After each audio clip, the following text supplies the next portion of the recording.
እሺ ይጠጡ ነበር እኮ ሰሃቦች። ስሩ ብሎ ያዘዛቸው ደግሞ ማን ነው? አላህ። ከዛን እየሰከሩና እንደዚህ አስቸጋሪ ነገር ሁኔታ ላይ ሲደርስ ድንጋጌው መጣ። ጭራሹንም እንዳጠጡ የሚል ሰካራም ሰዎች ነው የምትከተለው። መልካም ግልጽ የሆነ ነገር ነው፣ ወይም የሚያሸማቅቅ አይደለም። ክልክል ሐራም ከተደረገ በኋላ ግን ማንም አይጠጣም። በገነት ግን ትጠጣለህ። እናመሰግናለን። እግዚአብሔር በወደደው መልኩ እየገለጠለት ክብሩን አይቷል። የእግዚአብሔርን ክብር ሙሴ አይቷል። እግዚአብሔርን ግን በባህሪው በመለኮታዊ ባህሪ አላየውም። ምክንያቱም እግዚአብሔርን በመለኮታዊ ባህሪው አይቶ የሚጸና የሚቆም የለም እኮ። አላህ ራሱ ካልገለጠልን በስተቀር በምናውቀው ራሱ ቢመጣ ልናውቀው እኮ አንችልም። አሀ ምን አይተሽ ነው አናውቅም ያላችሁት? ነው ለምሳሌ እኛ ስጠይቅን እያብራራ ነው። አይሹ እንዲህ እናብራ፣ አምላካችን እንዲህ ነው እናብራራለን። አንቺ ስጠይቅ ግን ማብራራሽ እግዚአብሔር እየሆነ ነው። እንደዛ ደግሞ አይሆንም።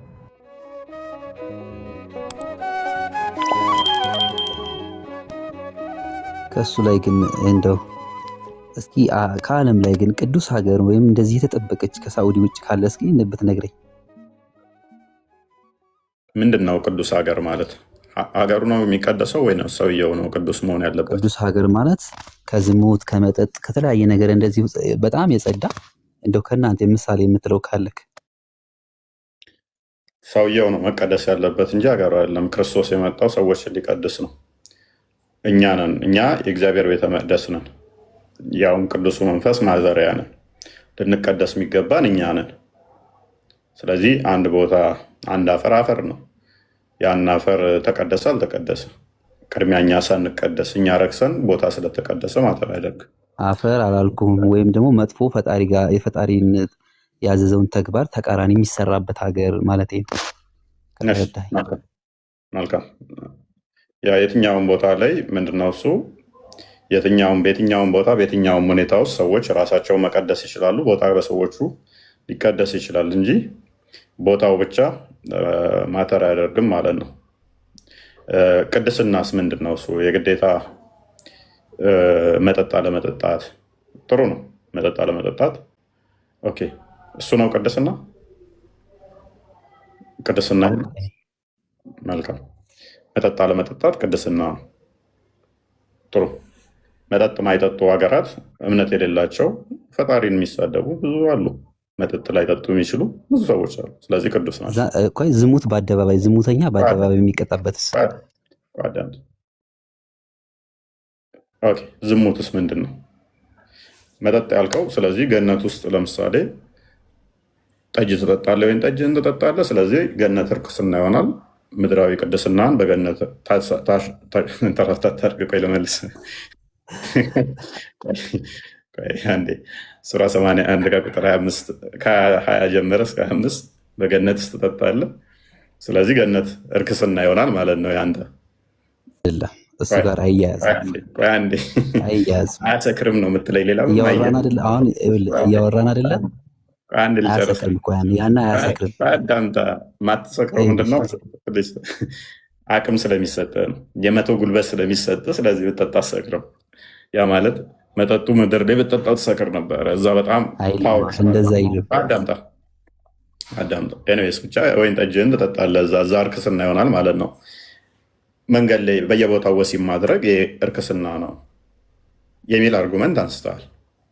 ቤቢ ሼር አድርጋለሁ ማለት እኛ ቅዱስ እግዚአብሔር ማደሪያ እንደመሆናችን በየቦታው እንደ እንስሳ እንትን ልንሆን አይገባም። ስርዓት ስለተሰራልን በስርዓት መሄድ ጤናማ ነው። አንተ ባልከው ሎጂክ መሰረት ደግሞ በገነት ውስጥ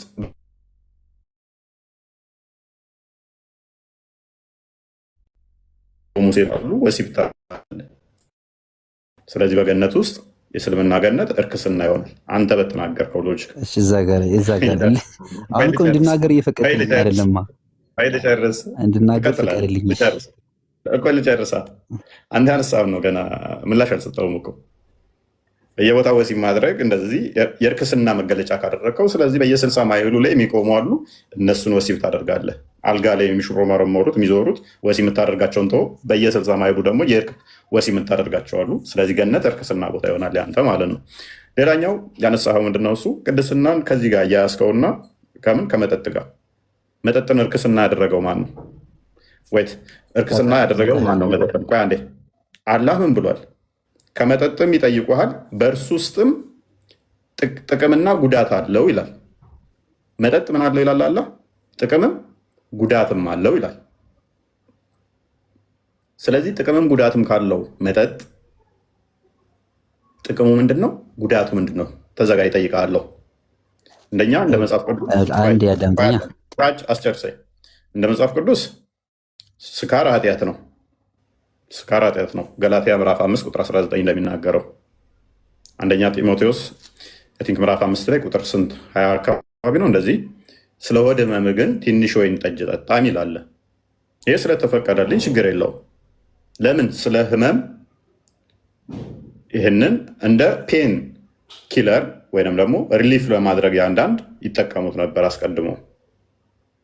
ምክንያቱም አልኮል ጠቃሚ ስለሆነ ከምንበላው ጀምሮ አልኮል የሌለው ነገር ቤቢ ውሃ ከሆነ ነው። አልኮል አላችሁ። ምንበላው ራሱ ይስት አለው፣ እሱ አልኮል ነው። ሐኪም ቤት ሄዳችሁም ተቆርጣችሁ አልኮል ነው የሚደረግላችሁ። ስለዚህ ጥቅም አለው ማለት ነው። ጥቅም አለው። ስለ ሆድህ ህመም ምን ላይ ነው ያለው? ስለ ሆድህ ህመም፣ ስለ በሽታ አንብበ ወይንም አይታየኝም ለኔ። አንደኛ ጢሞቴዎስ ምዕራፍ 5 ቁጥር 23 ላይ ነው ስለ ሆድህና ስለ በሽታ ብዛት ጥቂት የወይን ጠጅ ጠጣ እንጂ ወደፊት ውሃ ብቻ አትጠጣ ይላል። ስለዚህ ስካርን ከልክሏል መጽሐፍ ቅዱስ። ስለ ሆድ ህመም ጥቂት ግን እንድንጠጣ ፈቅዷል። አሁን ይህንን እርክስና ነው ብለሃል ከአንተ። የግመል ሽንት መጠጣት ቅድስና ነው? የሰዎችን ለሃጭ መጠጣት ቅድስና ነው? ሙሐመድ ምን ብሏል? ምራቅ መድኃኒት ነው ብሏል። ስለዚህ መድኃኒት ነው ብለህ ትጠጣለህ። ሽንት፣ የግመል ሽንት መድኃኒት ነው ብሏል። ስለዚህ ትጠጣለህ። እሱ ከግመል ሽንትና ወይን ይሻላል። መጣው ቀጥልሽ።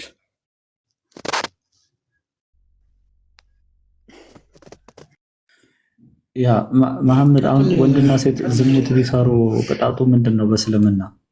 መሐመድ እዚህ ጋር አሁን ማለት ነው እሱ ካለው ላይ ወንድና ሴት ዝሙት ቢሰሩ ቅጣቱ ምንድን ነው በእስልምና? አድምጠኛ ይሰማል? ዝሙት ቢሰሩ ወንድና ሴት ነው ነበረው። ከሱ ላይ ተነስቼ ላውራ። ቅጣቱ ምንድን ነው በእስልምና? ዝሙትን ከልክሏል ስላልክ ማለት ነው። ቅጣቱ ምንድን ነው? ሸሪዓዊ ቅጣቱ። ብሩክ ቆይ እስኪ አንዴ። አሁን እንዳለ የክርስትና አስተምሮ ትክክል ነው እንበል። ባይዘ ወይ እኔ ክርስቲያኖችም ጋር አብሬ ተጎራብቼም በብዙ ነገር ስላለፍኩ ሪስፔክት አለኝ።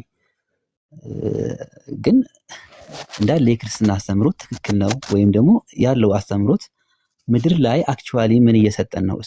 የእስልምና ዓለሞችንስ ወይም የእስልምና ሀገራትን ያሉበትን ሁኔታ ሁለቱን እንኳን ብታነጻጽር እኮ ሀቅን እንደዚሁ መለየት ትችላለህ። እንደው ይቅርታ አድርጉልኝና ምክንያቱም አራት ጊዜ የጠቀሰው ምንድን ነው የሚደረገው መሐመድ በእስልምና? እንዳወራ እየፈቀዳችሁልኝ አይደለም። አይ ስታወራው ኮምፔር አደረግከውና በሀገር ደረጃ ተገቢ አይደለም። ኮምፔር ሳይሆን ኢትዮጵያ ውስጥ እንኳን እገላለሁ። ኢትዮጵያ ውስጥ አሁን ለምሳሌ አንድ የጠጣ ይገረፋል፣ ሁለት የጠጣ ይገረፋል፣ ሶስት የጠጣ ይገረፋል። በአራተኛው ከተያዘ ግን ይገደላል ቢባል ማንም አይጠጣም፣ ማንም ነው አይጠጣው። እናንተ ጋር ደግሞ ያንን ስለምትተገብሩ ነው። ሰው በፍላጎት ሳይሆን ተገዶ ነው። ገብቷል? ረግጠህ ነው ያዝከው። ውጭ ዛውን ለምሳሌ ሰሜን ኮሪያ እንደማለት ነው። እና ይህንን አምጥተህ ፍሪደም ካለበት ጋር ስተወዳድረው ትልቅ ስቴት ነው። አይገደልም መጠጥ የጠጣ ይሄ ናቹራል። አሁን እኛ በፕሮፓጋንዳ ከምንለው ውጭ የሃይማኖቱን ትርጉም ምድር ላይ ታየዋለህ። በአይነት ታየዋለህ፣ ከአለባበስ በአይነት ታየዋለህ፣ ከስርዓቱ በአይነት ታየዋለህ፣ ከተግቢራቸው ከሚተገብሩት ነገር which is ኢትዮጵያ ውስጥ ያሉትን መጠጥ ቤቶች አንድ የሙስሊም መጠጥ ቤት ትነግረኛለህ? መሐመድ መጽሐፍ ቅዱስ ልጨርስ። ልብሳቸውን እያስረዘሙ ለሰዎች ሊታዩ ዘንድ ያደርጋሉ። እነሱ በወርቅ የተለበጡ መቃብር ናቸው ይላቸዋል። እንደዚህ አይነቶቹ አድምጠኝ እሺ ልጨርስ። አሁን ኢትዮጵያ ውስጥ ያሉት መጠጥ ቤቶች በሙሉ በእምነት ደረጃ ወይም እንበልና በኦርቶዶክስ እምነት ደረጃ እንደውም ክብር የሚሰጣቸው እንደውም ቤተክርስቲያንን የሚያስገነቡ እንደውም ሸርሙጣዎችን ወይም ደግሞ ብልግና የሚሰሩ ልጆችን በውስጣቸው ያቀፉ፣ እንደውም እርቃናቸውን የሚሄዱ ልጆችን የያዙ። ያ ማለት አረብኛ ታነባለህ ነው ወይንስ ሰው በራሱ ፈቃድ ያደረገው? አረብኛ ታነባለህ ማለት በጣም ታገስንህና፣ ምክንያቱም እስልምና የሚለው ሌላ አንተ የምታወራው ሌላ ስለሆነ አሁን እኮ አይደለም። እናንተ የምትሉትና እስልምና የሚለው ቢሆን ኑሮማ ምድር ላይ ታዩት ነበረ ተግባሩን። መሐመድ ኦኬ፣ እኔ ቅድም ምን ብያለሁ? ስላስተምሮቱ ነግሬሃለሁ አይደለ? ሜይ ቢ እንትና ብሩክ አንዴ ሱራ 16:67 አንዴ ትከፍትልኛለህ? ስላስተምሮቱ ሳወራ አንተ ስለ ግለሰቦች ስቲል እያወራኸኝ ነው። ስላስተምሮቱ ብታወራኝ ደስ ይለኝ ነበረ። ስለ ግለሰቦች ነው እያወራ ያለው። ሽርሙጥና ከተወራ ለምሳሌ ሳይ ሙስሊም 1403 ነብይን እንደዛ ታደርገዋለህ ማለት ነው። ሳይ ሙስሊም 14:05 እና 06 ላይ በፎጣ እንኳን ሰዎችን ወሲብ እንዲያደርጉ እንዲገናኙ የፈቀደ ስለሆነ ነብይን ብቻ ሳይሆን አላህን የሽርሙጥና ፈቃጅ ታደርገዋለህ ማለት ነው። ፎጣ እየሰጣችሁ ወሲብ አድርጉ። ይሄ መከላከያ ሊሆን አይችልም።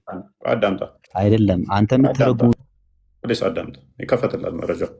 በፎጣ እንኳን ወሲብ አድርጉ ብሎ ለሴት ልጅ ምን ያህል ንቀት እንዳለው የሚያሳይ ነው። በፎጣ ሰዎች ወሲብ እየተጫረቱ ወሲብ የሚያደርጉ ከሆነ የሽርሙጥና ነው።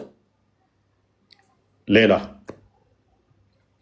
ሱራ 4:3 ላይ እንደ ቆሎ ሴትን ልጅ 4 ድረስ እንድታፍሳት የፈቀደው አላህ ስለሆነ ሽርሙጥና ይሄ ለእኛ አሁን ከአንድ በላይ ማግባትን ምንድነው እሱ የሚለው መጽሐፍ ቅዱስ ስስና ይለዋል።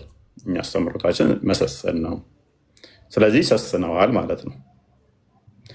4:3 የሚያገቡ ሽርሙጥና ውስጥ ነው ያሉት ይለዋል። ስለዚህ የአንድ አስተምሮ ለእኔ ለምሳሌ ሽርሙጥና ነው። ልጨምርልህ ሱራ 7:30 ላይ እኔ ግን ሐላል ነው። ሐላል ሲሆን አየህ፣ ቅድም ምን ብዬህ ነበረ? ለእኔ ሐላል ነው። ቆይ ለእኔ ግን ሽርሙጥና ነው። አሁን አንተ እያልከኝ ያለው ሽርሙጥና ነው። ለእኔ ሐላል ነው። ያ ማኑዋላችን ስለሚለያይ ነው። ቆይ አጋችው አሁን ለእኔ ሐላል ነው አለ። ሐላል ከሆነ አትውቀሰኝ እያለ ነው። የተፈቀደልኝ ስለሆነ ሽርሙጥና አይደለም እያለ ነው። ቅድም ምን አልኳችሁ? እኔ ወይን መጠጣትን ጤናማ ነው እስካላበዛ ድረስ፣ ምሰክር ከሆነ ግን ኃጢአት ነው ብዬ ተናግሬ ነበር። እኔ ጋር ሲሆን ሐላል የሚባል ነገር የለም። እሱ ጋር ሲሆን ግን ሐላል የሆነ ከሆነ ሽርሙጥና ቢሆንም በእኔ ስዳኘው የእሱም በእኔ ዳኘው። ቅድም አስቡ፣ የእሱም በእኔ ዳኘውና የኔን ወንጀል አደረገው። እኔ ደግሞ በተመሳሳይ በእኔ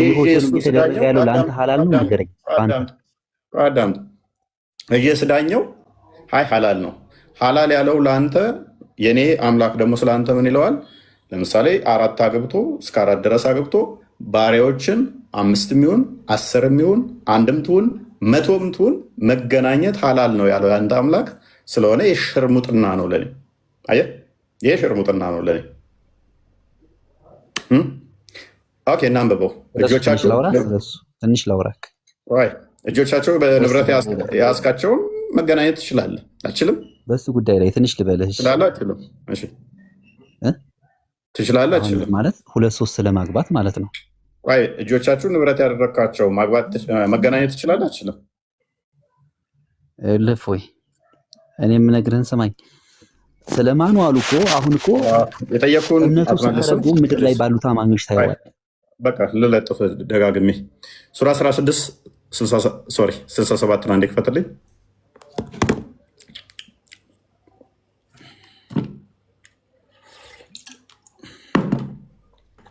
እፎይ የእሱ ጥያቄም እየሰማችሁ ቆይ ለእኔ ቀጫጫ ነው፣ አንብበው። እኔ አነበዋለሁ። ከዘንባባዎችና ከወይን ፍሬዎች ከእርሱ ጠጅንና መልካምን ምግብን ትሰራላችሁ፣ በዚህም ውስጥ ለሚያስቡ ሕዝቦች በእርግጥ ተአምር አለ ይላል አላህ። ጠጅ የሚሰሩት እነማን ናቸው? የሚያስቡ ሕዝቦች ናቸው አይደለ? ስለዚህ ሙስሊሞች ማሰብ ስለማይችሉ ነው ጠጅ መስራት ያልቻሉት ማለት ነው። ማሰቢያቸው ስለተደፈነ ነው። ጠጅ ተጠጣለ ብሎ እኔም ቢወቅሰኝ ማሰቢያውን ስለደፈነ ነው ማለት ነው። ሙሐመድ እኔ ወይን ጠጅ ለሆድ ህመም መድኃኒት ነው ብዬ አምናለሁ። ቻሌንጅ ልታደርገኝ ትችላለህ? በሳይንሱም አንተ ምራቅ መድኃኒት ነው ብሎሃል ነብዬ። የሰው ምራቅ ትጠጣለህ? እሰማለሁ። እሰማለህ? ምራቅ ትጠጣለህ? ለምንድን ነው የምጠጣው? መድኃኒት ነው ብሏል ምራቅ ነብዬ። እሺ ከዚህ ጋር ላይ ግን አንድ ነገር ልንገርህ ለመጨረሻ። ቆይ ሐዲስ ስታነብ አይ ጥሩ ነው። ሐዲስ ስታነብ ቁርአን የተነበበው አድምጠኛ። አሁን የተነበበው ቁርአን ነው። ችግሩ እኮ ቁርአን የተነበበው ጠጅ ስሩ ብሎ ያለው ቁርአን ነው። ቁርአን ነው። ምኑ የተነበበው ምን ብሎ ነው የተነበበው? የለም ነበር እንዴ ሰውየው? ደግሜ ላንብብልህ። እሺ ሱረቱል ነህል 16ኛው ሱራ ቁጥር 67 ላይ አላህ ሲናገር ምን አለ? ከዘንባባዎችና ከወይን ፍሬዎችም እንመግቧችኋለን፣ ከእርሱም ጠጅንና መልካምን ምግብ ትሰራላችሁ፣ በዚህ ውስጥ ለሚያስቡ ህዝቦች በእርግጥ ተአምር አለ እያለ ነው። ጠጅ ታውቃለህ እኮ ምንድነው ጠጅ ማለት ምንድን ነው? አሁን ጠጅ እኮ አስካሪ ያለ ዝም ብሎ ከማር ብቻ የሚሰራ አለ አይደል? ጠጅ እኔ እስካለኝ እውቀት ነው ይሄን የምነግርህ። የማር ጠጅ ነው የምትልህ? የማር ጠጅ ወይም ብርዝ እንለዋለን። ሐምር ማለት ምን ማለት ነው? እሱን ልትለኝ ፈልገህ ነው? ያ ይሄ አስካሪ ነው። እዚህ ጋር ያለው አስካሪ ነው። ሊትራሊ ኢንቶክሲካንት የተከለከለው ነገር የሰውን አእምሮ ሊቀይር የሚችል ነገር እንጂ አንተ እንደምትለው እንደዚህ አይደለም። አስካሪ ነው። ስለ አስካሪ መጠጥ ነው የሚያወራው እዚህ ጋር። ኢንቶክሲካንት የሆነ ማለት ፈርመንትድ ሆኖ 2 ቀን 3 ቀን የቆየ አስካሪ መጠጥ ማለት ነው። ሳባዎቹ ራሱ እኮ ጠጭ ነበሩ። ባይዜ መሐመድ እኮ የከለከለው ምንድነው? እሱ ጦር ሜዳ ላይ እየሄዱ ለጦር ሜዳ አዛ ስላደረጉት እየሰከሩ እየመጡም ስለሆነ ነው። ሱራ 4:43 ነው። አንዴ ቼክ አድርገው እስኪ። በኋላ በሂደት ነው የከለከለው። በሂደት መጀመሪያ ላይ ጥቅም እንዳለው ተናገራቸው ስሩ አለ። በኋላ ላይ ደግሞ እየሰከሩ እየመጡ ሰላትም ስላስቸገሩ ነው። ሱራ አይ ቲንክ 4:42 ወይም 43 ቼክ አድርግልኝ። ያ አንብበው።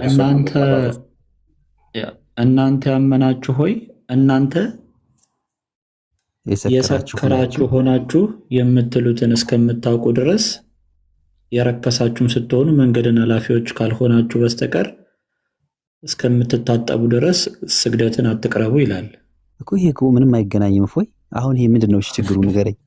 ሰክራችሁ አትስገዱ እያለ ነው እኮ። ሰክራችሁ አትስገዱ እያለ ነው እኮ። ሰክረህ እንዳትሰግድ እኮ ነው። ልክ ነው እኮ። ይሄ የወረደበት ምክንያት ምንድን ነው?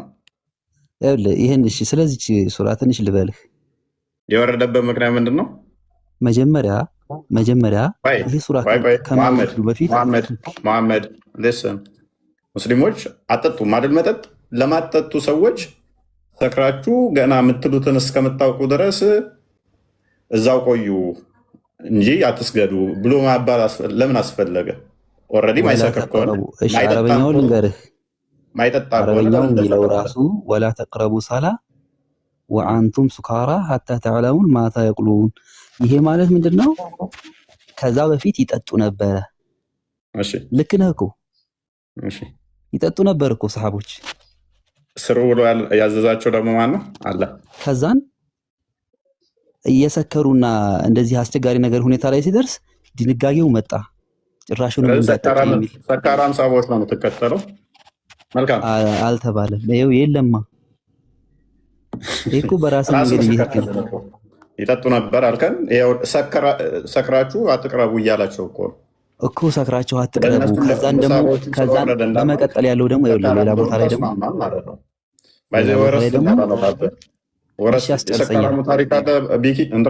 ብሩክ አስጨርሰኝ። ሌላ ቦታ ላይ ደግሞ ክልክል ሰክሮ እንትን ያለው ቴክስ ያደረገው እናክፋብህ። ኤኒስ እንግደለው እዚሁ ይመስለኛል፣ ወደ ሌላ እንዳይበዛ። ጥያቄ ያለህ በዚህ ላይ መሐመድ? ከዚህ ጋር ላይ አሁን እኔ የምልህ ነገር ይሄ ክልክል የሆነው በሌላኛው ሱራ ልታገኙ ትችላለህ። ክልክል ሆነ ሙሉ ለሙሉ እንዳትጠጡ የሚል ሱራ ሲወርድ ሁሉም ሰሃቦች እንደውም አቆሙ ይባላል። ከዛ በፊት ግን የወይነ ጠጅ ይጠጡ ነበረ። ይሄ ግልጽ የሆነ ነገር ነው፣ ወይም የሚያሸማቅቅ አይደለም። ክልክል ሐራም ከተደረገ በኋላ ግን ማንም አይጠጣም። በገነት ግን ትጠጣለህ። እናመሰግናለን። አላልኩም። በል ከፈለግ ያ በገነት አለ መረጃ ልሰጥህ እችላለሁ ከፈለግ። ምንድነው እሱ መረጃው? አሁን እኮ ችግሩ አንተ የምተረጉሙበት መንገድና ይሄኛው የሚፈስርበት መንገድ ይለያያል። በትልቅዬ ብርጭቆ ትጠጣለህ። በቃ ሱራ 43 ይመስለኛል ባልሳሳት። በትልቅዬ ሳህን በትልቅዬ ብርጭቆ እንጠጣለን ብለህ ተስፋ ከምታደርገው አንዱ በምድር ላይ እናንተ ስለተከለከላችሁ ታጋሽ መሆናችሁ ስለቆያችሁ በገነት ትጠጣላችሁ ታስቀናችኋላችሁ ነው። ተፍሲሮችም ቁርአንም ያንን ነው እንትን የሚለው። በምድር ላይ እናንተ ይህንን አታችኋል። ለምሳሌ እነሱ በወርቅ መጠጣት ይችላሉ፣ አንተ በወርቅ መጠጣት አትችልም። በገነትስ አንተ በትልቅዬ ኩባያ በወርቅ ትጠጣለህ። ይሄንን ኤክስፔክት እያደረግክ ነው። እኔ ይህን ኤክስፔክት አላደርግም። በገነት በትልቅዬ በወርቅ ጠጅ እጠጣለሁኝ። እሺ ከወርቅ የሆኑ ሰፋፊ ዝርግ ሳህኖችና ኩባያዎች በእነርሱ ላይ ይዟዟራል። በትልቅዬ ሳህን እንበላለን፣ በትልቅዬ ኩባያ በወርቅ እጠጣለሁ ብዬ መጠብቀው የለኝም። እዚህ በወርቅ መብላት እችላለሁ፣ በወርቅ መጠጣት እችላለሁ። አንተ በወርቅ ሳህን መብላት አትችልም፣ በወርቅ ኩባያ መጠጣት አትችልም። ወደ ሌላ ጥያቄ ልለፍ። አንተ ግን በገነት በትልቅዬ ኩባያ ወይን እጠጣለሁ ብላ እየተመኘህ ነው። አይደል ነው ምንድን ነው? ወደ ፖይንቱ እንመለስ። ይሄ ፖይንታችን አለ። ወስደህን ማይሆን ቦታ ከተትከን።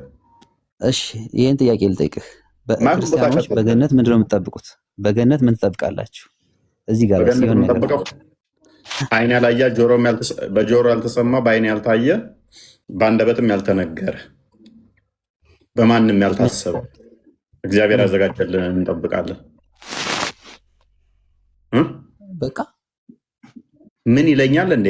በአይን ያልታየ በጆሮ ያልተሰማ በአንደበት ያልተነገረ እግዚአብሔር ለእኛ ለወዳጆቹ ያዘጋጀልንን እያልኩ ምን ብለህ እንዴት ትጠይቀኛለህ እኮ?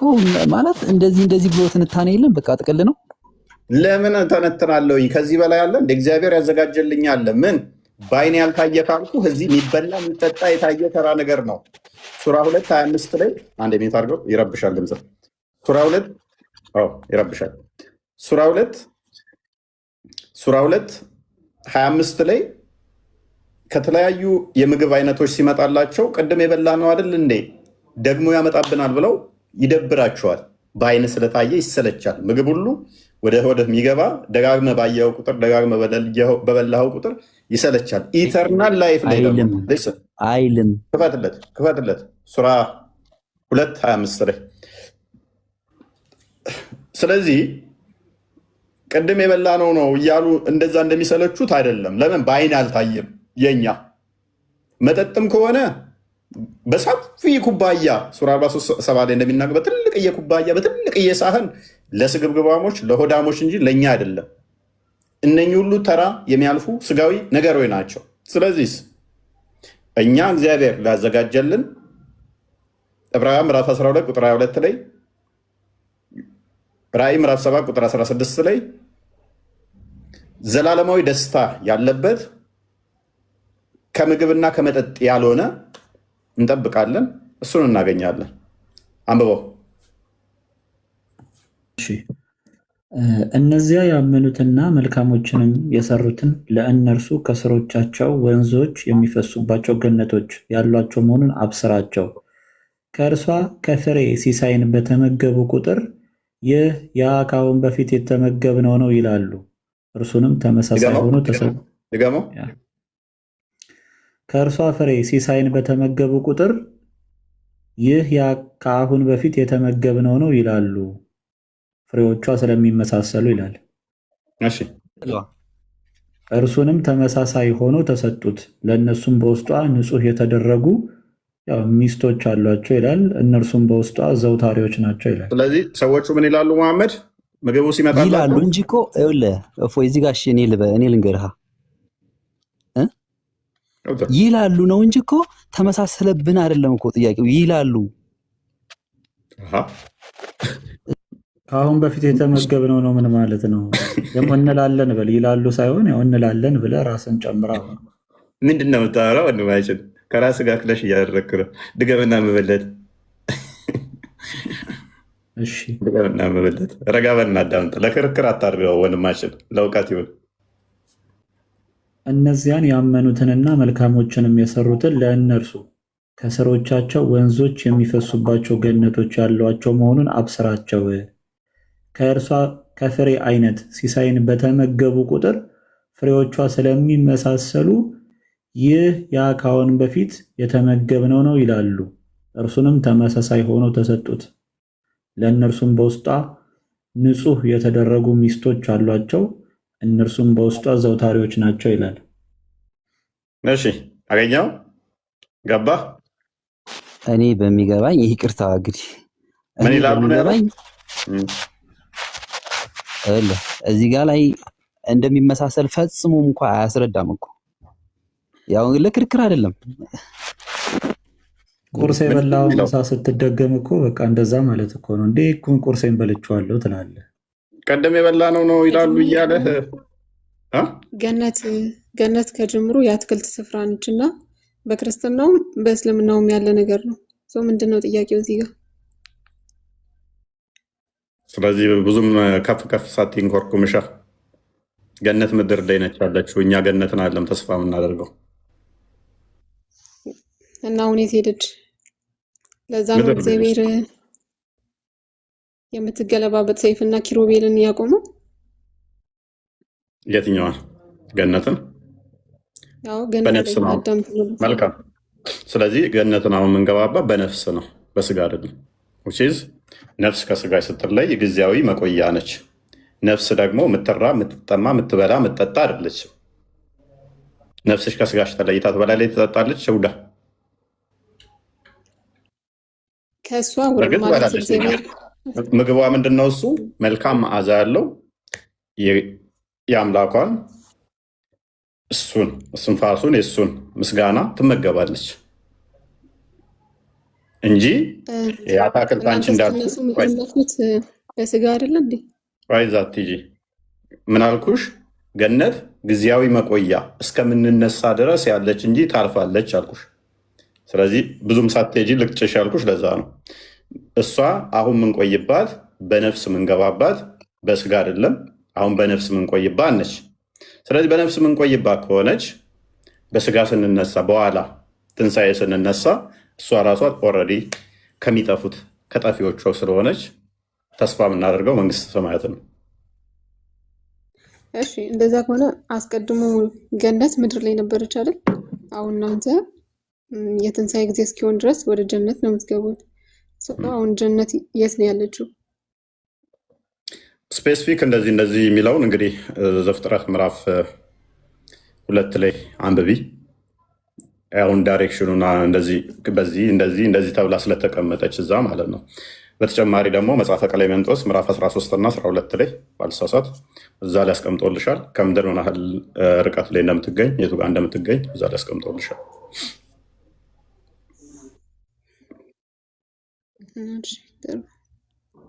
ሁዳ ይህን ነገር ትሞክሪዋለሽ?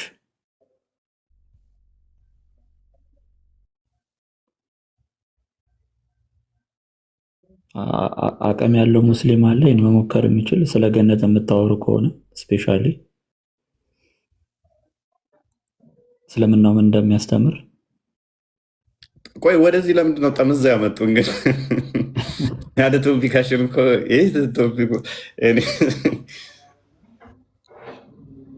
የጀነት ሴቶች ሱረቱል ዋቂሃን 56ኛውን ሱራ 37ኛውን አያ ሲያብራሩ ሁሉም ሊቃውንትና ሙፈሲሮች ነው የሚለው። የቋንቋ ሊቃውንት አይተዋል። እሱ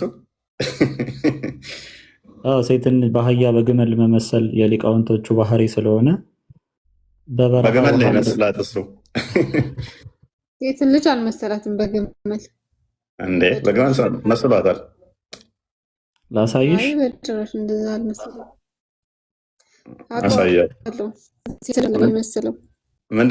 በግመል አልመሰላትም ያለችው ይሄንን ሽፍት እንዳረገው ይመስለኛል። ይህን ትቸው እንደሄድ ይመስለኛል።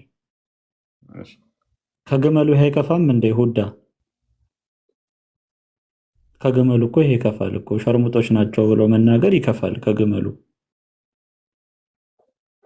አይከፋም። አንተ እኮ ሲጀመር ከየት እንደምትለቃቅማቸው እራሱ አይታወቅም። ጃለለዲን አልሲዩጢ እኮ እፎይ ለምንድን ብሩክ ነው አይደለም። ሶፍት ያደረጋል? ጃለለዲን አልሲዩጢን ታውቂዋለሽ? ሊትራሊ መጽሐፍ ነው የተከፈተው። ይኸው የቁርአኑ አያ ይታይሻል። አልዋቂያ 56 ከ35 እስከ 37 ብሎ ያስቀመጠበትን ይኸው። በቃ ብሩክ ተገሲት የሆነ ሰውዬ በቃ የሆነ ነገር ዞ ይመጣና ያስጨንቀናል። ተወን አንተ ሰውዬ፣ እኛ አይናፋር አይናፋር ሰው ላይ እንጂ እኔ የግመሉ ራሱ ያሳፍራል እላለሁ። አንተ ጭራሽ ኤኒዌይስ ምንድነው የሆነ ቶፒክ ሁሉ ጠፋብኝ ታውቃለህ። ከቶፒኩ አወጡኝና 5 ልጆች ምናምን ጠየቅኩ፣ አያውቁትም። ከዛ ወደዚህ ገነት ከተቱኝ፣ ከመጠጥ ወደ ገነት ከተቱኝ። ደግሞ እንዴት ነው እንደዚህ ጥምዝምዜን ነው። ኤኒዌይስ ግን እንትን ለማድረግ ያህል ወደ ፖይንቱ ለመመለስ ያህል እንግዲህ ኤግዛክት ወርድ ፋላሲ ብዙ ጊዜ ሙስሊሞች ላይ የተለመደ ነገር ነው። እንዲህ የሚል ቃል በቃል ስጣኝ የሚል መልካም። ይህንን ግን ለምንድን ነው በእነሱ እንትን ውስጥ የምንገባው? ለምንድን ነው ማለት እነሱ ናቸው ወይ መስፈርት የሚያወጡልን? እኛ ይህን መስፈርት ብናወጣላቸው ይቀበሉናል ወይ? ይህን መስፈርት እኛ ብናወጣላቸው ይቀበሉናል ወይ? አስተምሮታቸው ሰፖርት ያደርገዋል ወይ? የእኛ መስተምረውን እንደነሱ ቢሆን ሜይ ቢ ሊያስኬድ ይችላል። ማለትም መጽሐፍ ቅዱስ ለሁሉ ነገር አብራሪ የተብራራ ማብራሪያ የማይፈልግ የሚል ሌሎችን አብራሪዎችን የዘጋ ቢሆን ኖሮ እንደነሱ እነሱ ቁርአኑ ዘግቶታል። ከሰማይ በታች ከምድር በላይ ብናኝ ክብደት እንኳን አልቀረኝም ሁሉን ነገር አብራርቻለሁ ይላል። የሆነ ነገር ስትጠይቋቸው ሙፈሲር ከሌ እንደዚህ እንደፈሰረው ምናምን ብለው ነው የሚያመጡት። ቁርአኑ ግን ግልጽና የተብራራ ነው። ብናኝ እንኳን ሳቀር ይላል ክብደት ያላት እሷን እንኳን ቢሆን ሁሉን ነገር አይደለም ከራሱ አልፎ የቀደሙትን እንኳን እንዲቴል ማብራራ ነኝ ይላል። ስለዚህ እንደዛ ከሆነ ኤግዛክት ወርድ መጠየቅ ያለብን እኛ ነን። ለእያንዳንዱ ነገር እኔ አብራርቻለሁ ጨርሻለሁ ስላለ እኛንም መጠየቅ ያለብን። ነብያቸው ደግሞ ምን ብሏል? እኔ ከሌሎቹ የምለይበት ብሎ ከሚያስቀምጣቸው አንዱ ተውራትን 7 እጥፍ ከተውራት አይ ቲንክ 50 ወይንም 70 እጥፍ የኔ ግልጽ ነው ብሏል። ከኢንጅል ከወንጌል 7 እጥፍ ግልጽ ነው የኔ ብሏል። ስለዚህ ከወንጌል 7 እጥፍ ቁርአን ግልጽ ከሆነ ከኦሪቱ ደግሞ 50 ወይም 70 አምኖሹር ማየት ይችላለሁ እጥፍ የሚበልጥ ከሆነ ቁርአን ግልጽ ከሆነ የተብራራ ከሆነ ግልጽ ተደርጎ ማለት ነው። ኤግዛክት ወርድ ፋላሲ መጠየቅ ያለበት እነሱ ናቸው። እንጨምር። ከዘቡር ደግሞ 200 እጥፍ 100 እጥፍ አይደለም ያልኳችሁ 200 እጥፍ የኔ ግልጽ ነው ብሏል። ታዲያ 200 እጥፍ ግልጽ ከሆነ አንተ ግልጽ አይደለም እያሉ እንትና መጥተው ለምንድን ነው የሚያብራሩት?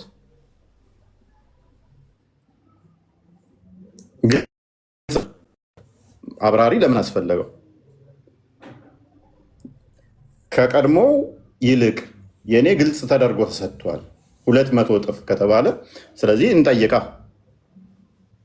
ቁርአኑ ግልጽ ነው አይደለ? 200 እጥፍ ተሌሎቹ ግልጽ ተደርጎ ተሰጥቷል አይደል? ስለዚህ በተውሂድ ታምናላችሁ። ተውሂድን እስቲ በ3 ከፍላችሁ ታምናላችሁ አይደለም? ከቁርአን ከሐዲስ እንኳን አታመጡ። በ3 ከፍለ ተውሂድ እንደዚህ ብለህ የምታምነው የለም። ስለ አላህ እንኳን የተሟላ ነገር በቁርአን ውስጥ የለም። ታዲያ ምንድን ነው እሱ ግልጽ ነው የምትሉን? 200 እጥፍ ከዛኛው መጽሐፍ ይልቅ ግልጽ ነው የተባለው ስለ አምላክ ግልጽ ካላደረገ ምንድን ነው ግልጽ? ግልጽ ነው ልትይል ነው እንትና ሁዳ? አው ግልጽና የተብራራ ነው ብሎ ሲናገር በወረደው ነገር ላይ በተገለጠልን ነገር ላይ ነው እንጂ ገና ያልተገለጠን ነገር አይደለም። አላህ ሱብሃነሁ ወተዓላ ስለራሱ ተናግሯል። የተናገራቸው ነገር ግልጽና የተብራሩ ናቸው። አሁን እንደዛ ናቸው። ስለ ተውሂድም ደግሞ ዑለማዎቻችን ሲያብራሩ እያንዳንዷን ነገር በሶስት የከፈሏትን የቁርአን ማስረጃ እየጠቀሱ ነው እንጂ የራሳቸውን ጥቀሽና ሲያሳይኝ። አሁን ተውሂድ አስማው ሲፋትን እስቲ ጥቀሽና ሳይኝ። እሺ አሳያችኋለሁ። ምን ችግር ደግሞ? እሺ ተውሂድ አስማው ሲፋት ሱራ 42:11 ላይ አለ። ብሩኬ መፈከጃል በግልጽ አስቀምጦታል። አምሳያ የለውም የሚል ጥያቄ መፈክሬ ማንኛውም ያውቀዋል። እሱ አይደለም ጥያቄ። ማንን ይመስላል ብዬ አልጠየቅኩሽም። አላ ማንን ይመስላል ብዬሻለሁ። ሁዳ ቀይ ነው ጥቁር ነው ነጭ ነው? ኖ ተውሂድ አስማው ሲፋት ማለት እኮ የባህሪ ተውሂድ ማለት ነው። የስሞችና የባህሪ ተውሂድ ማለት ነው። ያ ደግሞ አለ ወይ በቁርአን ላይ? አዎ በግልጽ ቃል ተቀምጧል። አስማው ሲፋት ተውሂድ የምትለዋን ቃል በቃል ከሆነ የምትፈልገው እዛ የለችም። ግልጽ ነው። እናንተ ጋር ስላሴ የሚለው ነገር ቃል በቃል እንደሌለው ማለት ነው። ስላሴ ብቻ አይደለም ሀሳቡ ራሱ የለም። በእርግጥ አስተምሮቱ የለም እኮ ምንም የለም እያልኩሽ እኮ ነው አንቺ ጋር። አዎ እኔም አስተምሮቱ የለም እያልኩ ነው። የስላሴ የኔማ ጠንቅቋል። ስላሴ ስለምን እያልኩ ነው እኔ። አንድም ሶስትም እያልክ ነው። እንደዛ የሚል አስተምሮ ደግሞ አንድም ሶስትም ምንድን ነው? በአካል ሶስት በመለኮት አንድ እያልክ ነው። ኦኬ በአካል ሶስት ማለት ምን ማለት ነው? በአካል ሶስት ማለት አብ የራሱ የሆነ አካል አለው፣ ወልድም መንፈስ ቅዱስም እንደዛው አካል ማለት እኔ የሚል ማለት ነው። ኦኬ ስለዚህ የለም እንደዚህ አይደለ? አለ አንድም ሶስትም የሚል ራስሽ እኮ ዲፋይን አደረግሽው። በአካል ሶስት እኔ አካል ማለት ምን ማለት ነው? እኔ የሚል አልሽና ለምሳሌ አብም እኔ የሚል አልሽ። አብን አይልም? እሺ አብ እኔ ይላል፣ ወልድም እኔ ይላል፣ መንፈስ ቅዱስ ግን ወልድ እኔ ይላል። አዎ ኦኬ ተስማማሽ? ኦኬ ችግር የለውም እንደሚል ሰጥሻለሁ። ወልድ እንደሚል ግን አመንሽ? አዎ ወልድ እኔ የሚልበት ብዙ ቦታ አለ። ቴንኪዩ። ስለዚህ ዌልካም ቱ አወር ጀማ። አብም እንደሚል አምናለች፣ ወልድም እንደሚል አምናለች። አሁን ጠብሽ ምን ላይ ነው? መንፈስ ቅዱስ እሱን አተሽ ነው? አዎ መንፈስ ቅዱስ አንድም ቦታ እኔ እያለ እንደ አብና እንደ ኢየሱስ አያወራም። እሱ እንደሚገለጥ ግን ታምኛለሽ። ሲገለጥ ምናምን ደጋግሞ ታምኛለሽ። እሱን ታውቂያለሽ። ሲገለጥ ደጋግሞ አውቃለሁ። ስለዚህ መገለጥ የሚችል ከሆነ ደግሞ አካል እንዳለው ታምኛለሽ ማለት ነው። ምክንያቱም ማቴዎስ ወንጌል ምዕራፍ 3 ቁጥር 16-17 ማቴዎስ ወንጌል 3:16-17 እንዲሁም ደግሞ ሐዋርያት ሥራ ምዕራፍ 10 ቁጥር 23 አንዴ ክፈትልኝ።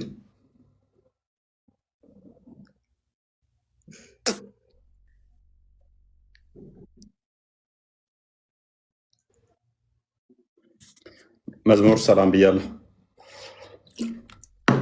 እግዚአብሔር ይመስገን። ፎዬ ሰላም ለእናንተ ይሁን። ሁላችሁንም ሰላም ብያለሁ። እግዚአብሔር ይመስገን። መንፈስ ቅዱስ እኔ አይልም ያለችውንም ተጨማሪ በዚህ በሐዋርያት ሥራ ላይ መንፈስ ቅዱስ ራሱ ለአገልግሎት ምረጡልኝ ብሎ ይናገራል። ራሱ 23 ይመስለኛል። እዛው የሐዋርያት ሥራ ላይም አለ። መንፈስ ቅዱስ ራሱ ለሐዋርያው ተገልጦ ለአገልግሎት ጴጥሮስንም ይልኳል ራሱ እንጂ ደግሞ ለእኔ ምረጡልኝ ይላል። ራሱ ለእኔ እያለ ምረጡልኝ ይላል እና እኔ ለመንፈስ ቅዱስ የሐዋርያት ሥራ ምዕራፍ 5 ቁጥር 3 ላይ ያለውማ የሚለው መንፈስ ቅዱስ ታታልል ዘንድ አይደለም። ሁዳ ያልጠቀስነውን አትበይ። ቆይ አይ ቲንክ 10 ይመስለኛል ጴጥሮስን የላከበት 10:23 እንደዚህ አካባቢ ቁጥር ከተሳሳትኩ አርሙኝ።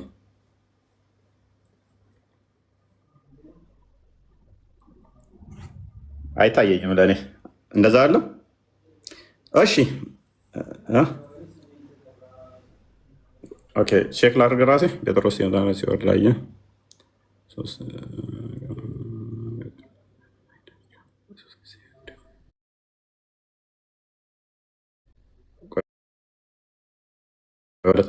እሺ የሐዋርያት ሥራ 8:29 አውጣላት አንድ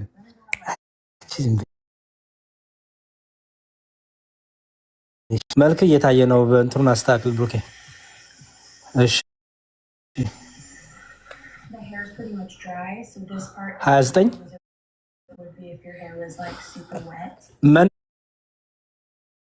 መንፈስም ፊልጶስ ይላል። ይኸው ሲመላለስም በስራ ተቀምጦ የነቢዩን የኢሳያስን መጽሐፍ ያነብ ነበር።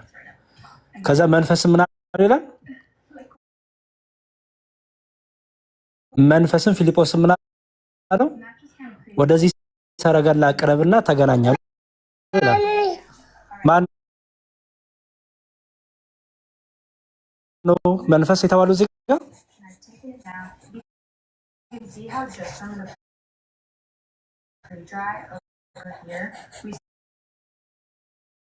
ኩዳ እንደዛ ከሆነማ አለ ብዙ ቦታ። እንደዛ ከሆነ አይደለም ጥያቄ። መንፈስ የተባለው ማን ነው ያልኩሽ? መንፈስ የተባለው መንፈስ ቅዱስ ሊሆን ይችላል። ግን እኮ መንፈስ የተባለው ማን ነው እዚህ ጋር?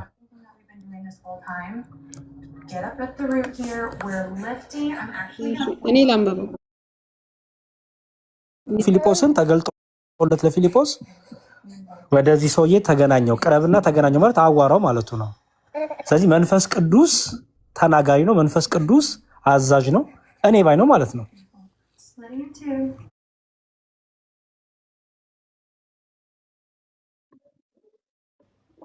ለእኔ አይታየኝም። በጣም ቀጫጫ ነው። እኔ አነባለሁ።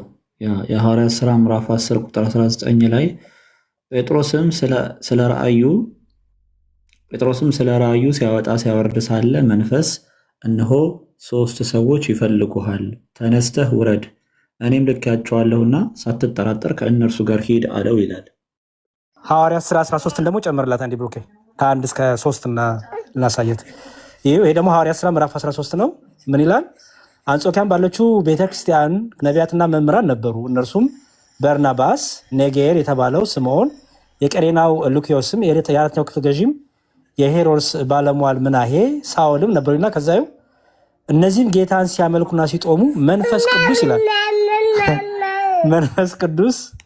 መንፈስ ቅዱስ በርናባስንና ሳውልን ለጠራኋቸው ስራ ለዩልኝ አለ ይላል። መንፈስ ቅዱስ። ቀጥሉ ፎያ።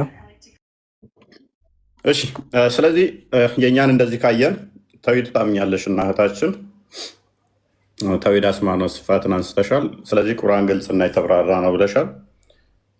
ኦኬ ስለዚህ ሲፋቶቹን በሙሉ ቁርአን አብራርቷል።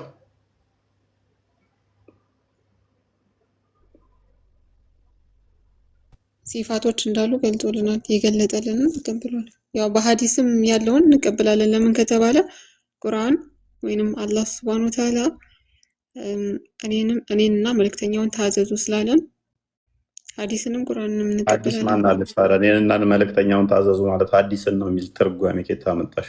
አዎ ሐዲስ ማለት ደግሞ የነብያችን ህይወት። አንቺ ነሽ እሱን እያልሽ ያለሽው። ምን አንቺ ነሽ እኮ እያልሽ ያለሽው። ሐዲስ ማለት የነብያችን እንደዚህ ነው የሚለውን ትርጓሜ አንቺ ነሽ እየሰጠሽ ያለሽው። አይ እኔ አይደለሁም። ናሬሽኑን አታየውም? ኖ አንቺ ነሽ። ምክንያቱም ከአላህ ሙሐመድ ይሰማል፣ ከዛ ወዲያ እሱ ለአንቺ ያስተላልፋል። አለቀ። ማብራራቱም በእኔ ላይ ነው ብሎታል አይደለ? አላህ ሁሉን ነገር አብራርቻለሁ ብሎታል። ሱራ 16:89 ክፈትላት። ምንም የቀረኝ ነገር የለም አብራርቻለሁ ብሏል። ሐዲስ እኮ እናንተ ናችሁ የምትሉት፣ ቁርአኑ አይለው። መሐመድን ተከተል ወይንም ደግሞ እሱ የሰጣችሁን ተቀበሉ ማለት ቁርአንን ይሰጥሻል፣ እሱን ትቀበያለሽ፣ እሱን ትከታያለሽ። ሌላ ነገር ይሰጥሻል ማለት አይደለም። ራሱ መሐመድ ቁርአን ተከታይ ነው አይደለም እኮ። ቁርአንን ራሱ በሳቸው በኩል ነው ያገኘነው እኮ። ቁርአንን ትቀበያለሽ እንጂ ሐዲስ ይሰጥሻል ተጨማሪ ሌላ መጽሐፍ ማለት አይደለም። አንቺ ነሽ እኮ አሁን ሐዲስ ሚል አይምሮሽ ውስጥ ስለያሽ መሐመድ የነብያችን አስተምሩ ምን አስተማሩ በህይወት የለም። እንደዛ ሚል የለም። እንደዛ የለም። ሐዲስን አያውቀውም ቁርአን እያልኩሽ ነው። አይፈቅድልሽም። መጽሐፉን ለሁሉ ነገር አብራሪ መሪም ለሁሉ ነገር አብራሪ ነው ብለሽ ታምኛለሽ ቁርአን? አዎ አብራሪ ነው የሚገባ። ስለዚህ ለሁሉ ነገር አብራሪ ነው ካልሽ በኋላ ደግሞ ሌላ የሚያብራራልኝ ብለሽ ለምን ትፈልጊያለሽ ታዲያ? ከራስሽ የተለየ አይደለም። ነቢያችን ሙሐመድ ሰለላሁ ዐለይሂ ወሰለም ከራሳቸው ስለማይናገሩ የተለየ አይደለም። እሺ ቂጡን መጥረጊያ ድንጋይ አንጣልኝ ሲልም ከራሱ አይናገርም ነበር? አላህ ነው የተናገረው? እንደውም ለምን ታደርጊያለሽ? ኤኒዌይስ ቁርአኑ ሐዲስን አያውቀውም።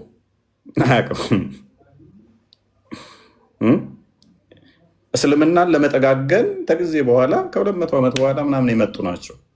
ከዛ ተፍሲሮቹ ምናምን ከስንት መቶ ዓመት በኋላ መጡ። ቁርአኑን ጠጋገኑት እንደማይሆን ስላወቁ።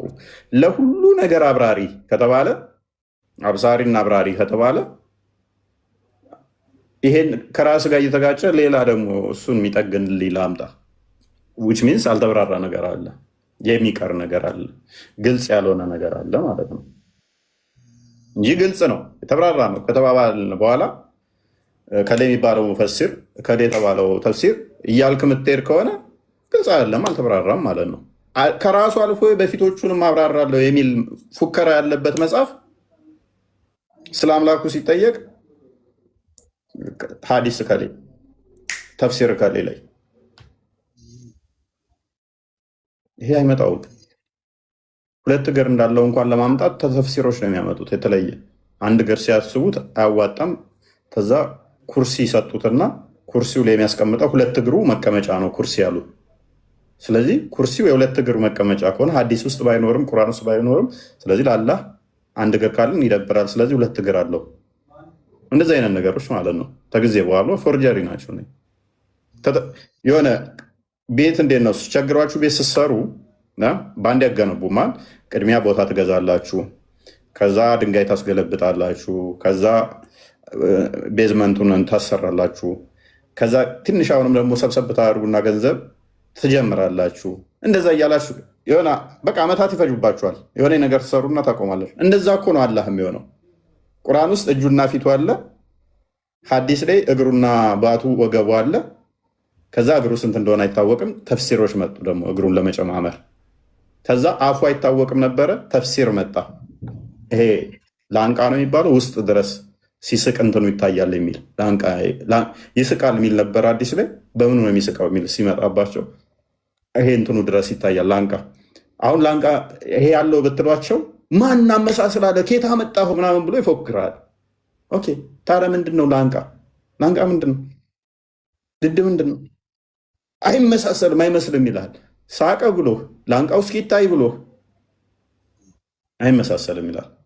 ደግሞ ሀባሾቹን ሲተቹ ምንድን ነው የሚሉት? አስማው ሲፋት ውስጥ ሲያስቀምጡ አንዱ ኦኬ አላህ ለራሱ ካጸደቃቸው ባህሪያቶቹ አንዱ ከምንም በራሱ ትርጉም ወይስ ሳንክርክ ትርጉሙን ሳለውጥ ይላሉ። ኦኬ ትርጉሙን ሳለውጥ ቀጥታ ትርጉሙን በመቀበል ሳናመሳሰል እንቀበላለን።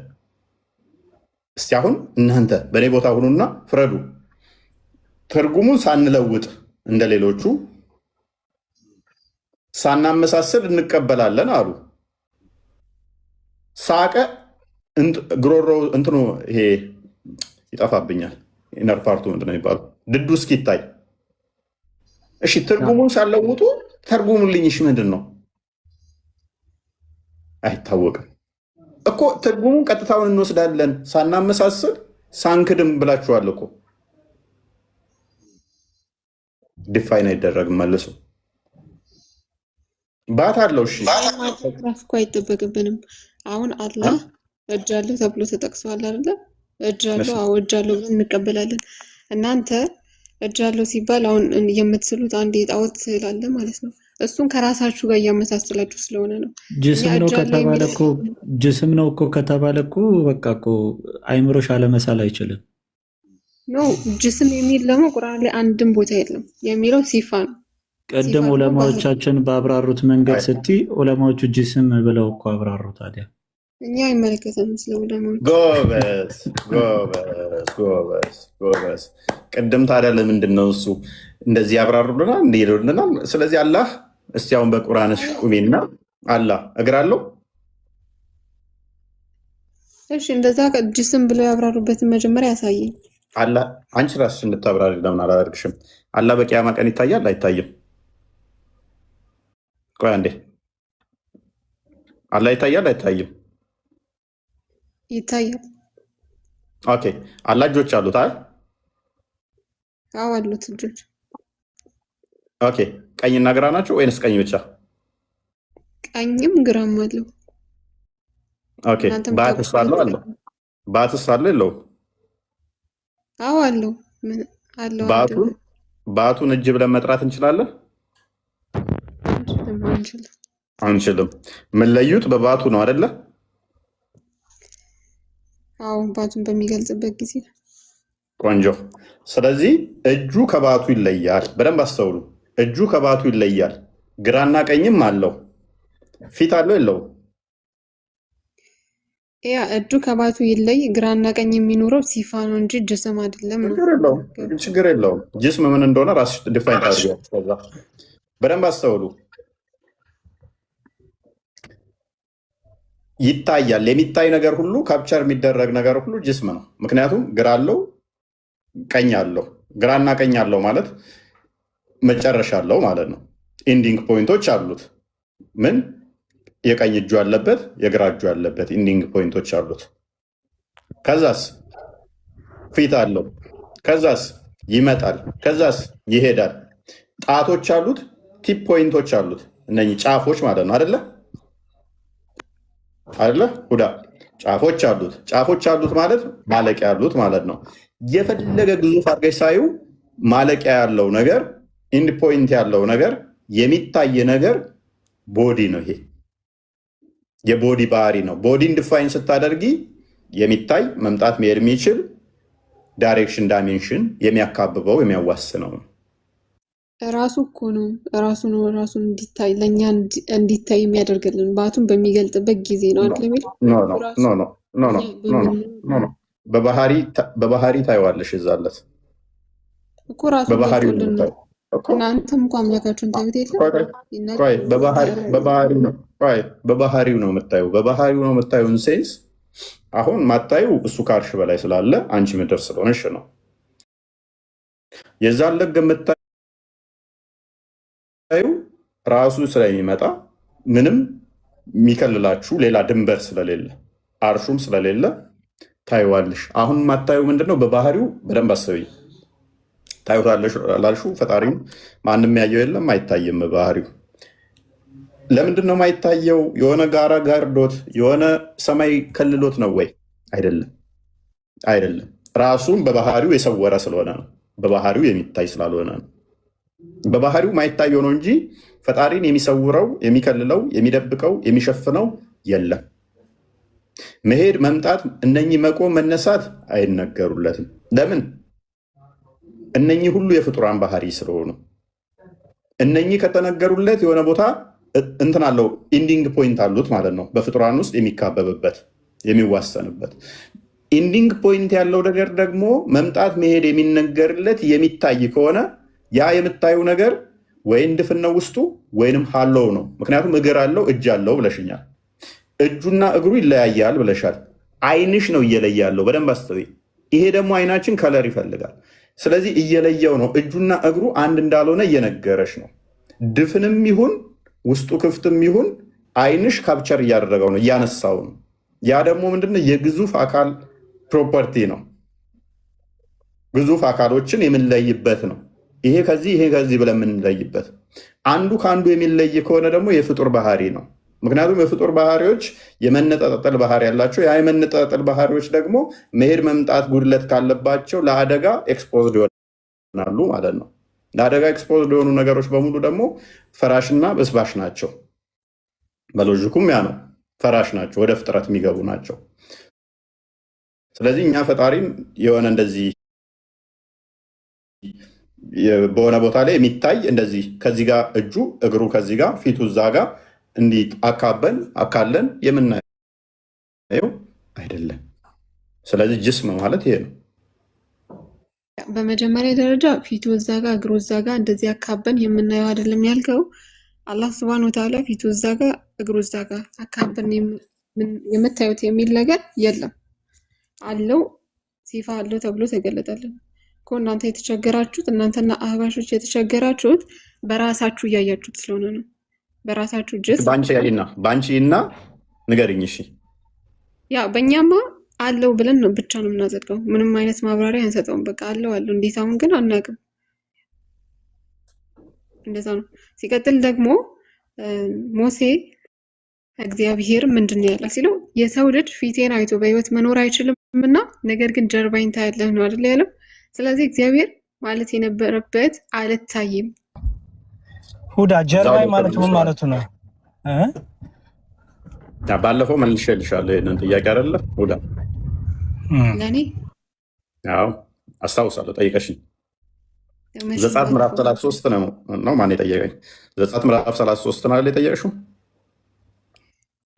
ኧረ እኔ አንተ ቤት ከ5 ወር ምናምን በፊት ነው የገባሁት። ለማንኛውም ጀርባ ማለት እናንተ ዘጸአት ምዕራፍ 33 ከሆነ በዋሻ ውስጥ ቆይ ይለዋል አይደለ? አዎ በድንጋይ መካከል እንዲገባ ምናምን ይነግረዋል። ስለዚህ እሱ ምንድነው ለአዲስ ኪዳን እንትን እየነገረው ነው። በአዲስ ኪዳን ፊቴን ታያለህ፣ በስጋ እገለጣለሁ፣ ታየኛለህ በስጋ ስገለጥ። እስከዛ ግን እንዲሁ ክብሬ ሲያልፍ ታያለህ። እኔን ግን ፊቴን ማየት አትችልም። በክብር በመለኮታዊ ክብሬ ማየት አትችልም። እኔን በስጋ ስገለጥ ግን ታያለህ። ይህንንም ደብረ ታቦር ምዕራፍ 17 ላይ ማቴዎስ ወንጌል ምዕራፍ 17 ላይ ከቁጥር 3 ጀምሮ ተገልጦ ያየዋል። በስጋ ሲገለጥ በባህሪው ሊያየው ስለማይችል። ስለዚህ እዛ ዋሻ ውስጥ ቆይ ሲለው ምን እያለው ነው? ዋሻ ውስጥ ቆይ ሲለው በመቃብር ትቆያለህ፣ በስጋ እገለጣለሁ፣ ፊቴን ታያለህ ሲለው ወደፊት ታየኛለህ እያለው ነው። እንዴት? በስጋ ሲገለጥ። አሁን አታየኝም፣ ጀርባዬን ታያለህ፣ ፊቴን አሁን አታይም፣ ፊት ማየት እንደማይችል ሲነግረው ወደፊት እንደሚያይ ሲነግረው በመቃብር ውስጥ ወይም ደግሞ በዋሻ ውስጥ እንዲቆይ ከነገረው በኋላ ከመቃብር ይመጣላል። ከመቃብር መጣ አይደለ? ዋሻው። ስለዚህ ያ የቆየበት ዋሻው በዋሻ ውስጥ ቆይ የሚለው በመቃብር እንደሚቆይና በአዲስ ኪዳን ክርስቶስ ሲገለጥ እንደሚያየው የሚጠቁም ነው። ስለዚህ ሙሴ ያኔ ምን የሚያየው ነገር የለም። እፎይ ግን በዚህ ላይ እነሱ የቂያማ ቀለት ሁዳ አላህን አይታችሁ እኮ አላህ አይደለም ትሉታላችሁ። የቂያማ ቀለት ሲገለጥ እኔ አምላካችሁ ነኝ ሲል አንተ አምላካችን አይደለም እንደውም ካንተ በአራማ እንጠበቃለን ትሉታላችሁ። ምኑ አይታችሁ ነው አምላክ አይደለም የምትሉት? ሁዳ እሺ ዲያቆ መጀመሪያ የእርሱን ይመልስልኝ። ሙሴ ያኔ ያየው ምንም ነገር የለም።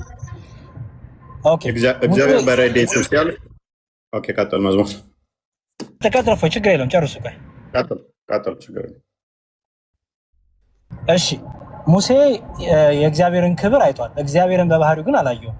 የእግዚአብሔርን ክብር በልዩ ልዩ መልኩ ሙሴ አይቷል። ባይዘው ሙሴ እግዚአብሔርን ድምፅ ሰምቷል።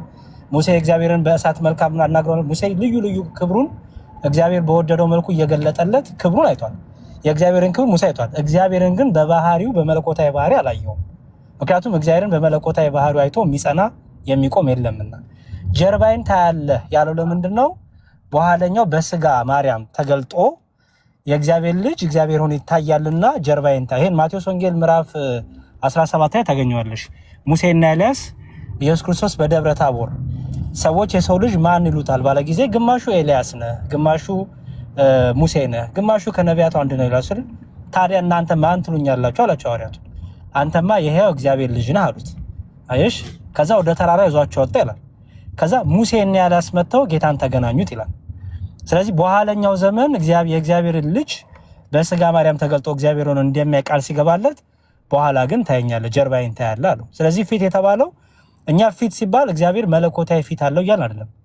ምኑን እያተናገርን ነው? ፊት ስንል ሜታፎር ነው። ምኑን የሚገልጥ? ክብሩን፣ ኃይሉን፣ ገናናነቱን የሚገልጥ ነው። ኦኬ። ስለዚህ በመለኮታዊ ክብሩ ሙሴ አላየውም። የእግዚአብሔርን ክብር ግን ሙሴ አይቷል። እሺ፣ በጣም ጥሩ። ክብር የሚታይ ነገር ነው እንዴ? ክብር ምን? የእግዚአብሔር የእግዚአብሔር ክብር የእግዚአብሔር ክብር በልዩ ልዩ መልኩ ለምሳሌ አሁን እኛ እንኳን የእግዚአብሔርን ክብር በልዩ ልዩ መልኩ እናያለን። ለምሳሌ አጋንንት ሲወጡ የእግዚአብሔር ክብር ተገለጠ እናለን። አጋንንት ከሰዎች ሲወጡ የእግዚአብሔር ክብር ታየ እናለን። የእግዚአብሔር ተገለጠ እናለን። ኦኬ ለምሳሌ አንቺ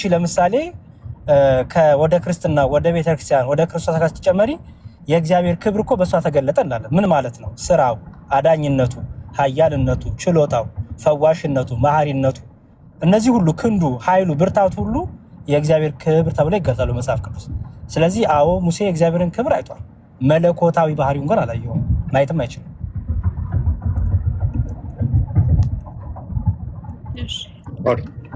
ለምሳሌ የሉቃስ ወንጌል እንኳን የሉቃስ ወንጌል ምዕራፍ 2 ላይ መላእክት እንኳን ሲገለጡ የእግዚአብሔር ክብር ተገለጠ ይባላል። ባይዘው የሉቃስ ወንጌል ምዕራፍ 2 ቁጥር 8 ታነቢ የጌታም ክብር በዙሪያቸው በራ ይላል።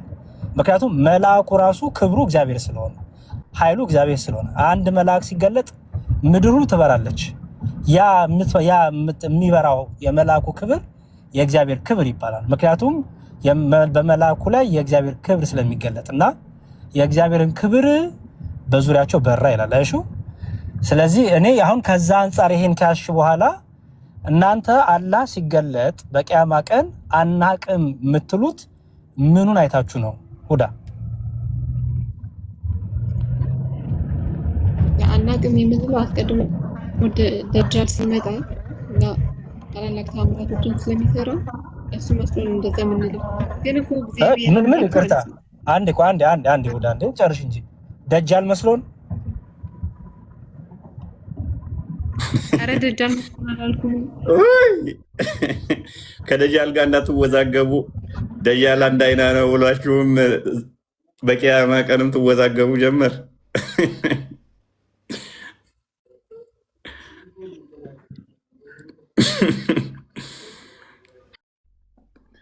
ጅስም የሚለውን አሳያት ብሩክ። ያ ሶሪ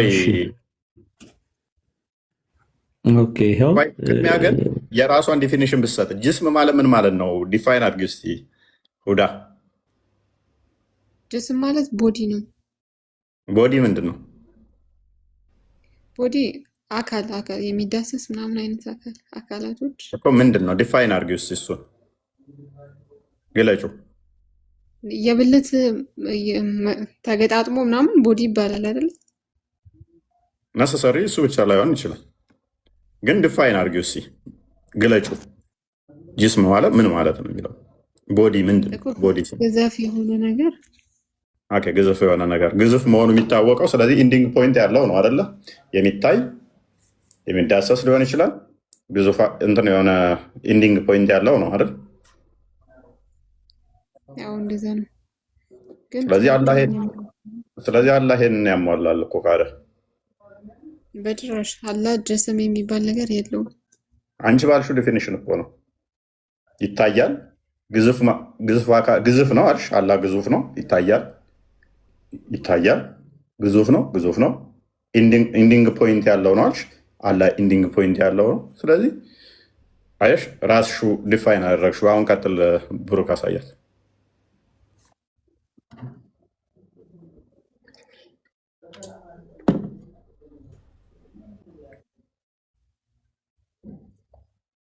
ባይዞ ጅስም አይደለም የሚል ተቃውሞ በአስተምሮት ውስጥም የለም። ሚዩት ነህ እያወራህ ከሆነ አናቅም ነው እንጂ የለውም የሚል አስተምሮ አልሰማውም። ቀጥል። እሺ ሸረህ አልአቂዳ አልዋሲቲያ የሼክ ኢብን ኡተይሚን ማለት ነው። የሰለፊ የአታሪ የሰለፊ ስኮላር ነው። ይኸው መጽሐፉ ሸርህ አልአቂዳ ይባላል። እዚህ ጋር በትክክል አስቀምጦታል። አማርኛውን አነበዋለሁ። ማየትን የሚከለክሉት ወይም የሚያስተባብሉ ሰዎች አለ አእምራዊ መረጃዎችን በተመለከተ ማለትም ሎጂካል ሪዝኒንግን ተጠቅመው እንዲህ አሉ። አላህ የሚታይ ቢሆን ኖሮ አካል ቁስ ወይም ጅስም መሆኑ ግድ ይል ነበር አሉ።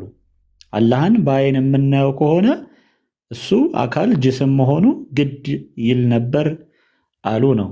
አካል መሆን ደግሞ ለአላህ ተዓላ የማይቻል የተከለከለ ነው። ምክንያቱም ማመሳሰል እና አምሳያ ማበጀትን ያስከትላልና የሚል ነው። ስለዚህ ሼኩ ምን አለ? ለእነርሱ የሚሰጠው ምላሽ ግን አለ ለእነርሱ የሚሰጠው ምላሽ እንዲህ የሚል ነው። አላህን ማየት አካል ወይም ጅስም መሆንን ግድ የሚል ከሆነ ያ ጅስም መሆኑ ምን ይሁን አለ? ይሁን አለ። አላህን ማየት ጅስም መሆኑን ግድ የሚል ከሆነ እንግዲያውስ ይሁን። ነገር ግን እኛ እርሱ ከፍጡራኑ አካላት ወይም ጅስም ጋር በፍጹም እንደማይመሳሰል በእርግጠኝነት እናውቃለን። ምክንያቱም አላህ ተዓላ እንዲህ ይላልና ምንም የሚመስለው ነገር የለም፣ ሰሚዐንም ምናምን ተመልካቹ አዋቂው ነው አለና ሹራ 11ን ጠቀሰ ማለት ነው። ቅድም የጠቀስሽው 42 11ን። ስለዚህ አላህ በአይን መታየቱ ግድ የሚል ከሆነ ቦዲ ከመሆኑ ውጭ አይሆንም ማለት ነው። በራሱ በሽኪው ግድ ከሆነ ይሁን ነው ያለው ሲጀመር እንጂ አላህ ጅስም ነው አላለም። አሁን ጅስም ላይ ተስማምተናል። ዲፊኒሽኑ ላይ ሌላ ዲፊኒሽን እስካልሰራች ድረስ የቦዲን ዲፊኒሽን ዲፋይን አርጊ ብዬሽ ራሱ ዲፋይን አደረግሽዋ። አዎ አድርጌዋለሁ፣ ግን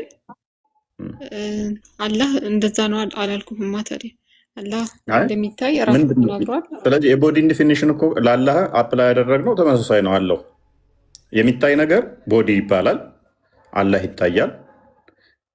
ግዙፍ አካል ነው ቦዲ ልንለው ምንችለዋል። አላህ ግዙፍ አካል አለው። እነኚህ ግዙፍ አካል ያላቸው ነገሮች በሙሉ ደግሞ ኢንዲንግ ፖይንት ያላቸው ናቸው። ኢንዲንግ ፖይንት አላህ አለው ወይ? አለው። እነኚህ ነገሮች ቦታ መቀየር እንትን ማድረግ ይችላሉ ወይ? መንቀሳቀስ። ያ አላህ መሄድ ይችላል ወይ? አዎ።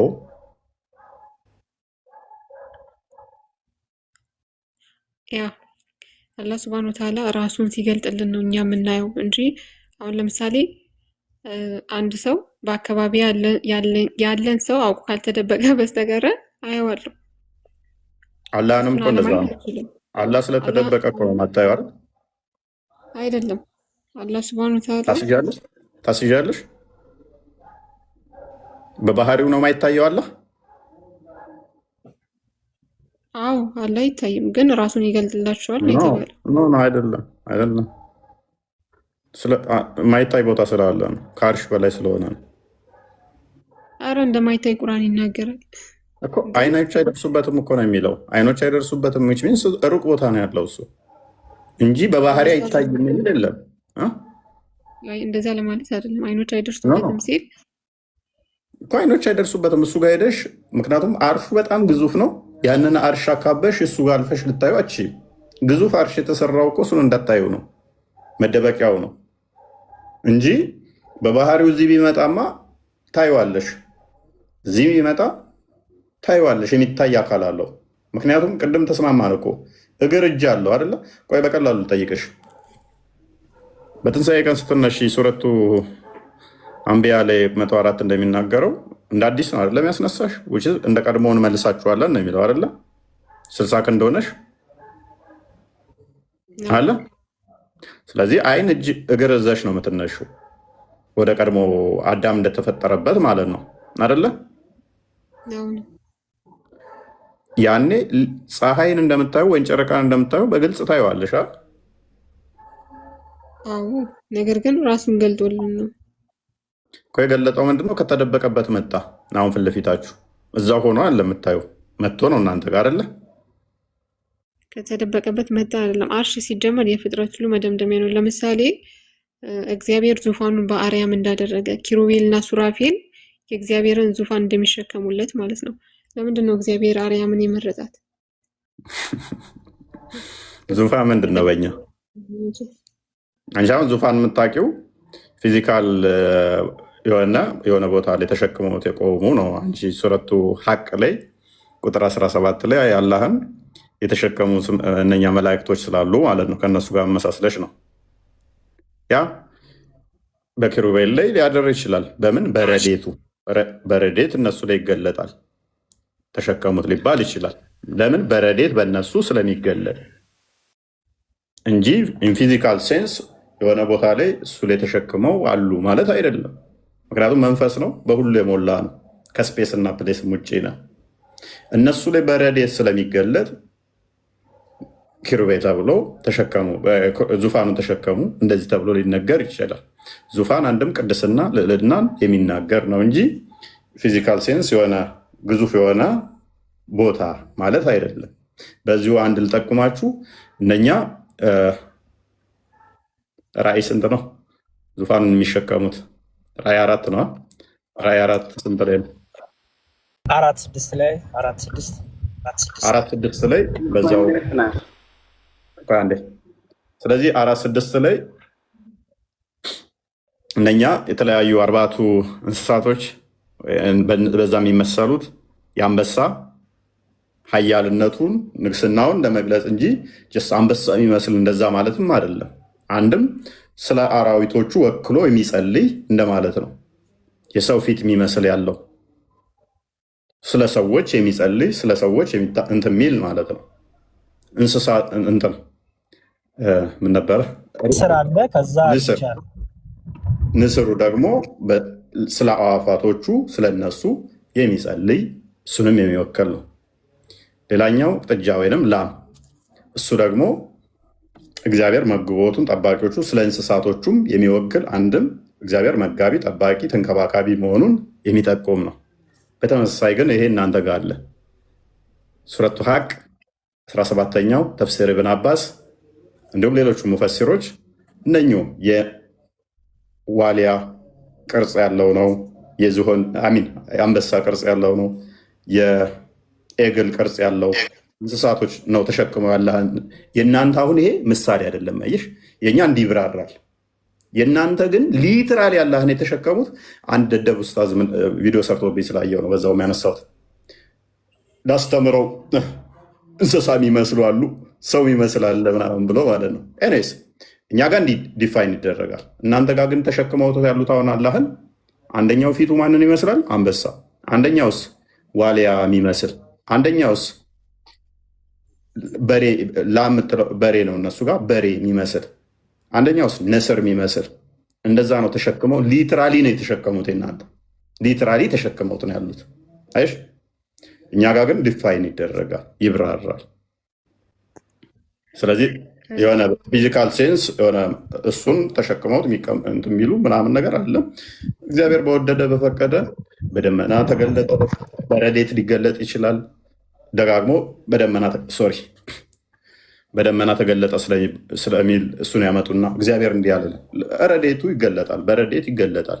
ስለዚህ እግዚአብሔር በረድኤት በሚገለጥበት ያ ይነገር ይችላል። እዛው ያነሳው ራእይ መጽሐፍ ላይ ማለት ነው በዘመናት የሸመገለው መቶ በዙፋኑ ላይ የተቀመጠ በጉ ወይንም ደግሞ ክርስቶስ ከእጁ ላይ መጽሐፍቱንና ማህተቦቹን እንደወሰደ ይናገራል። ስለዚህ አልተቀመጠም ነው የምትለው? ምንድነው መቀመጥ? ላግ ዘፎዬ ይኸውልሽ፣ በጣም ቀላል ነው ሁዳ። አሁን በደንብ ማወቅ ያለብሽ ነገር እኛ ስለ እግዚአብሔር ስናብራራ በሜታፎር የተቀመጡ ናቸው። ለምሳሌ አይን፣ እጅ ተብሎ ሲቀመጡ ተቀመጠ፣ ዙፋኑ ሲባል እነዚህ ሁሉ ሪፕሬዘንት የሚያደርጉት የሚወክሉት ነገር አለ። አሁን አንድ ነገር ስጠይቅሽ እግዚአብሔር እንዲህ አልተባለም ካልሽ ከአንቺ ጋር ይጋጫል። ምክንያቱም ለአንቺ ሲነገር አላህ እንዲህ ነው ሲባል ሜታፎር አይደለም። ሜታፎር ነው ካልሽ አንቺ ታስተምናለሽ። በተቻለሽ ለምሳሌ እኛ ስጠይቅን እያብራራን ነው። አይሹ እንዲህ እናብራ፣ አምላካችን እንዲህ ነው እናብራራለን። አንቺ ስጠይቅ ግን ማብራራሽ እግዚአብሔር እየሆነ ነው። እንደዛ ደግሞ አይሆንም። ምክንያቱም አላህ በራሱ የሆነ የምታብራሩበት የምታስተምሩበት ሰላማዊ ቪው አለ። እሱን ነው ማስተማር ያለብሽ። እንደ እግዚአብሔር ብለሽ ኮምፔር ካደረግሽ ግን መጨረሻ ላይ ፌል ታደርጊያለሽ አንቺ። ምክንያቱም አልተገለጸም ብለሽ ነው የምትጨርሺው። እኛ ግን እንገልጸዋለን፣ ምክንያቱም ሜታፎሪ ስለሆነ። በራእይ ላይ ራእይ ሲጀመር ራእይ ነው፣ ሬቨሌሽን ነው። መጽሐፉ ራሱ ስሙ ራእይ የተባለበት ምክንያት ግልጠት ነው ከእግዚአብሔር ዘንድ ለወንጌላዊ ዮሐንስ ወደፊት የሚመጣው እና ደግሞ ያለፈው እና ደግሞ አሁን እየሆነ ያለውን በሶስት መልኩ ራእይ እግዚአብሔር ራእይ ነው እንግዲህ አስተውይ። ስለዚህ በራእይ እግዚአብሔር የገለጠለት ነው። ከዛ ውስጥ ራእዩ አንደኛው ምንድነው? አሁን አንቺ ያነበብሽው አለ በዘመናት ተሸመገለው። ይሄ ባይዘወይ ወደኋላ ሄደሽም ትንቢት ላይም አለ፣ በትንቢት መጽሐፍ ላይም አለ። በዘመናት የተሸመገለውን ተቀምጦ አየሁት የሚለው ማለት ነው። በዘመናት የተሸመገለ ሲባል እንዲሁ በቃ ሽማግሌ ሰው አይደለም። እኛ ሲጀመር መጽሐፉን የጻፉት ጸሐፊዎች ሰዎች ናቸው። ከሰማይ ዱብ ያለ መጽሐፍ የለም። ከሰማይ የሆነ እግዚአብሔር ጽፎ ወደ ምድር የወረወረው መጽሐፍ የለም። እንደዚህ አይነት ማምላክ የለም። ሲጀመር ጥበብና ሚስጥር ማስተዋል ይገልጥላቸዋል፣ መንፈስ ቅዱስ ይረዳቸዋል። እግዚአብሔር የገለጠላቸውን በመገለጥ ያንን ይጽፋሉ ማለት ሲጽፉ በዘመናት የሸመገለው የሚለው መሰለሽ የሚያሳየው እግዚአብሔር የዘመናት ሁሉ ባለቤት መሆኑን በሰውኛ ቋንቋ ተቀመጠ። ምን ተብሎ? እግዚአብሔር የዘመናት ሁሉ ባለቤት ነው። ለምሳሌ እፎይን እንደምታየው ወጣት ነው። አንድ ሽማግሌ በእድሜ ጠና ያሉ ሰው ባመጣ አጠገቡ እኛን ሰው ስታያቸው ምንድነው የምትረጂው? ረጅም ዓመት የኖሩ ናቸው። ኦኬ ሽበታቸውን አይተሽ እርጅናቸውን አይተሽ ምን ታያለሽ? እኚህማ ረጅም እድሜ የኖሩ ናቸው ታያለሽ አይደል? በቃ በዘመናት የሸመገሉ ሲባል እግዚአብሔር የዘመናት ሁሉ ባለቤት ነው። አልፋ ኦሜጋ ነው። ዘመናትን ሁሉ አሳልፎ የሚኖር ነው። ኦኬ በዘመናት የማይለወጥ በዘመናት የማይቀየር የዘመናት ሁሉ ጌታ፣ ወራትን በወራት ሳምንታትን በሳምንት ዕለታትን በዕለታት እየተካ የሚያኖር የፍጥረት ሁሉ ባለቤት ገዥ፣ ትናንት የነበረ ዛሬም ያለ ሲባል በዘመናት ሁሉ የሸመገሉት አለሹ። ዘመናት ሁሉ የምትለዋን እንዳረሻት። ዘመናት ሁሉ ሲባል ማለት ነው ጅማሬም ፍጻሜም የለው ማለት ነው። ምክንያቱም ዘመናት ሁሉ ስትይ የትኛውን አትቆጥሪውም። ስለዚህ በሁሉ የነበረ ለማለት ነው። በበጉ ደግሞ የተመሰለው ኢየሱስ ክርስቶስ ነው። ምክንያቱም እውነተኛው በግ ይባላል ክርስቶስ። ዮሐንስ ወንጌል ስታነቢ ዮሐንስ መጥምቅ ዮሐንስ ማለት ነው ክርስቶስ ሊጠመቅ ወደሱ ሲመጣ ምንድነው ያለው? የዓለምን ኃጢአት የሚያሰር የእግዚአብሔር በግ ይለዋል። ስለዚህ ፋሲካችን ክርስቶስ ታርዶልናል ይላል ቅዱስ ጳውሎስ። በበግ የተመሰለው ደግሞ ኢየሱስ ክርስቶስ ነው። ለምን እዚህ የሐዋርያት ሥራ ምዕራፍ 8 ቅድም ስናነብ ኢትዮጵያው ጃንደረባ ጋር ሲያነብ የነበረው የኢሳይያስ መጽሐፍ ላይ ይላል እንደሚታረድ በሸላቾቹ ፊት እንደሚታረድ በግ ዝም አለ። እሺ ያን ራሱ ክርስቶስ በበግ ተመስሎ ከመስዋዕትነቱ ከቤዛነቱ አንጻር በበግ ይመሰላል። ስለዚህ በራእይ ላይ የተቀመጡት ሁሉ በሜታፎር ሆነው የእግዚአብሔር ኃይሉን የእግዚአብሔርን ባለቤት መሆኑን በበግ ተመስሎ ደግሞ ኢየሱስ ክርስቶስ የተገለጠበት ሜታፎሪካል የሆነ በራእይ የተቀመጠ ቃል ነው ማለት ነው። አንቺ ጋር ሲመጣ ግን እንደዛ ሆኖ አይመጣም። አሁን ቅድም የጠየኩሽን ጥያቄ ምሳሌ አላህን ስታዩት አናውቅም የምትሉት የሆነ ነገር አይታችሁ ነው። በአይናችሁ አያችሁት። እኔ ባይ አካል አለ። ምክንያቱም መጥቶ እኔ ነኝ ነው የሚለው። እኔ አላህ ነኝ ነው የሚላችሁ። እኔ ባይ ነው። ያን እኔ ባይ የሆነውን አካል አናውቅም ትሉታላችሁ። አናውቅም ደግሞ የምትሉት ያያችሁት አካል ፐርሰን ስላለ ነው፣ ባዲ ስላለ ነው፣ ሱራ ስላለ ነው ያያችሁት። ያ ያያችሁት አይደንቲፋይ አርጋችሁ አናላይዝ አርጋችሁ ፕሮሰስ አርጋችሁ ነው አንተ አምላካችን አይደለህም ያላችሁበት ምክንያት ምንድን ነው? በሜታፎር ነው ተገልጦ ነው? በምሳሌ ተገልጦ ነው? ወይስ ሪሊ ያያችሁት እኔ ባይ የሆነ አካል አለ? እስቲ እኔ እንዳብራራሁት አሁን አንቺ ደግሞ አብራሪና መልሽልኝ። ነው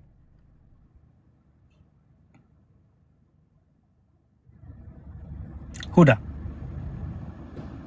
እሺ ስለኛ ስጠይቁኝ ወደ እናንተ እየመጣው የመለስኩበት ምክንያቴ ያንተ ሜታፎሪክ ነው ባትሉ ኑሮ ከኛ ምንም የሚለየው ነገር ስለሌለ ነው። አለ በጣም ይለያል። በጣም ሰፊ ልዩነት አለው። እስቲ አሁን የጠየኩሽን መልሽልኝና ልዩነቱን ታወርድሽ። አሁን የጠየኩሽን መልሽልኝ። አዎ አስቀድሞ አላህ ሱብሃነሁ ወተዓላ በማናውቀው መልክ ስለሚመጣብን ያኔ ነው አንተ ዝለካችን አይደለም የምንለው። በኋላ እኔ ባይሆን አካል ነው የሚመጣው ማለት ነው አይደለ? ምክንያቱም እኔ ነኝ ይላል። እኔ አላህ ነኝ ይላችኋል አይደል? እኮ አላህ ራሱ እኮ ነው የሚመጣው። እሱማ ግን እኛ በማናውቀው ነው የሚመጣው ነው። መጀመሪያ እንደሚለው ሐዲሱ ስታነቢው በሚያውቁት ሳይሆን በማያውቁት ነው የሚለው። ስለዚህ እናንተ የምታውቁት መልክ የትኛው ነበረ? አዎ ራሱ አላህ በሂክማው ይገልጥልናል ነው የምታውቁት ነው የሚለው። የምታውቁት መልክ ሳይሆን በማታውቁት ኦልሬዲ የምታውቁት መልክ አለ ኤክስፔክት የምታደርጉት ሲመጣ ግን በማታውቁት መልክ ነው የመጣው። አዎ ለምሳሌ የአባቱን ሲገልጥ እናየዋለን ተብሏል አይደል? የምታውቁት መልክ ባቱ ነው አይደለም። ራሱ በሂክማው በቃ ይገልጥልናል ነው ዋናው ሐሳብ። አስቀድሞ እኮ ተገልጦ እኮ አምላካችን አይደለም ያላችሁት ምን አይታችሁ ነው? ሁዳ የሆነ ያያችሁት አካል አለ አይደለ? አዎ በማናውቀው መልክ ስለሚመጣብን ነው እኮ ያያችሁት አካል። እናንተ ያላወቃችሁት አካል ምን አይነት አካል ነው? አልተገለጸልንም። እኔ አላውቅም። አውቃችሁ ይኸውልሽ አላውቅም እንዳትኝማ አውቃችሁ እኮ ነው አናቅህም ያላችሁት። ለምሳሌ እኔ እውቀት ስላለኝ ነው እንኳን አላቅህም ነው። እውቀት ስላለኝ ነው ይሄን ነገር ነው አይደለህም የምለው። እውቀት ስላላችሁ እኮ ነው አናቅም የምትሉት። ታዲያ ምን መዝናችሁ ነው? ምን አይታችሁ ነው አናቅም የምትሉት? እኮ አላህ ራሱ ካልገለጠልን በስተቀር የምናቀው ራሱ በምናቀው ራሱ ቢመጣ ልናቀው እኮ አንችልም። አሃ ምን አይተሽ ነው አናቅም ያላችሁት ነው የምልሽ። አልገባኝም። ምኑን አይታችሁ ነው አናቅም ያላችሁት? ኧረ በቃኝ። እኔ አመሰግናለሁ ስለመለሳችሁልኝ። ኦኬ እሺ፣ አንድ ነገር ልበላትና እፎይ ልጨርስ። ቅድም የጣዖት ስዕል ብለሽ ነበረ አይደለ? ካልተሳሳትኩ ጣዖት ስዕል? አዎ፣ ስለ ስላሴ ለማንሳት ፈልገሽ የጣዖት ስዕል ብለሽ ነበር አይደል? አላህን ነው ነው እንዴ? ኧረ እኔ አላህን አልልኩም በጭራሽ። ያ ሁለት እጅ ያለውን ስዕል እያሰባችሁ ነው? እሱን ነው እንዴ? ኦኬ እናንተ የሳላችሁትን ነው ያልኩት። እኛ አልሳለውም ትላለህ። እኔስ ጀማል ወዬ እፎይ እንዴት ነህ? ሰላም ነው አለን። እፎይ ይቅርታና ሁዳ ፎሎ ላርግሽና ጥያቄዎችም ካሉሽ ምንም ካሉሽ አይገስ ተረጋግተሽ በደንብ ጭንቅላትሽ መጠቀም የምትችለው ትመስኛለሽ። ሳይ ለዲስከሽንም የሚመች ነገር አለሽ። ታዳምጫለሽ፣ ትጠይቂያለሽ፣ በደንብ ታደክማለች። ግን አይገስ የተሻለ ደግሞ እንትን አላት እፎይ ሳያት የሆነ ሪጅድ የሆነ ነገር የላትም።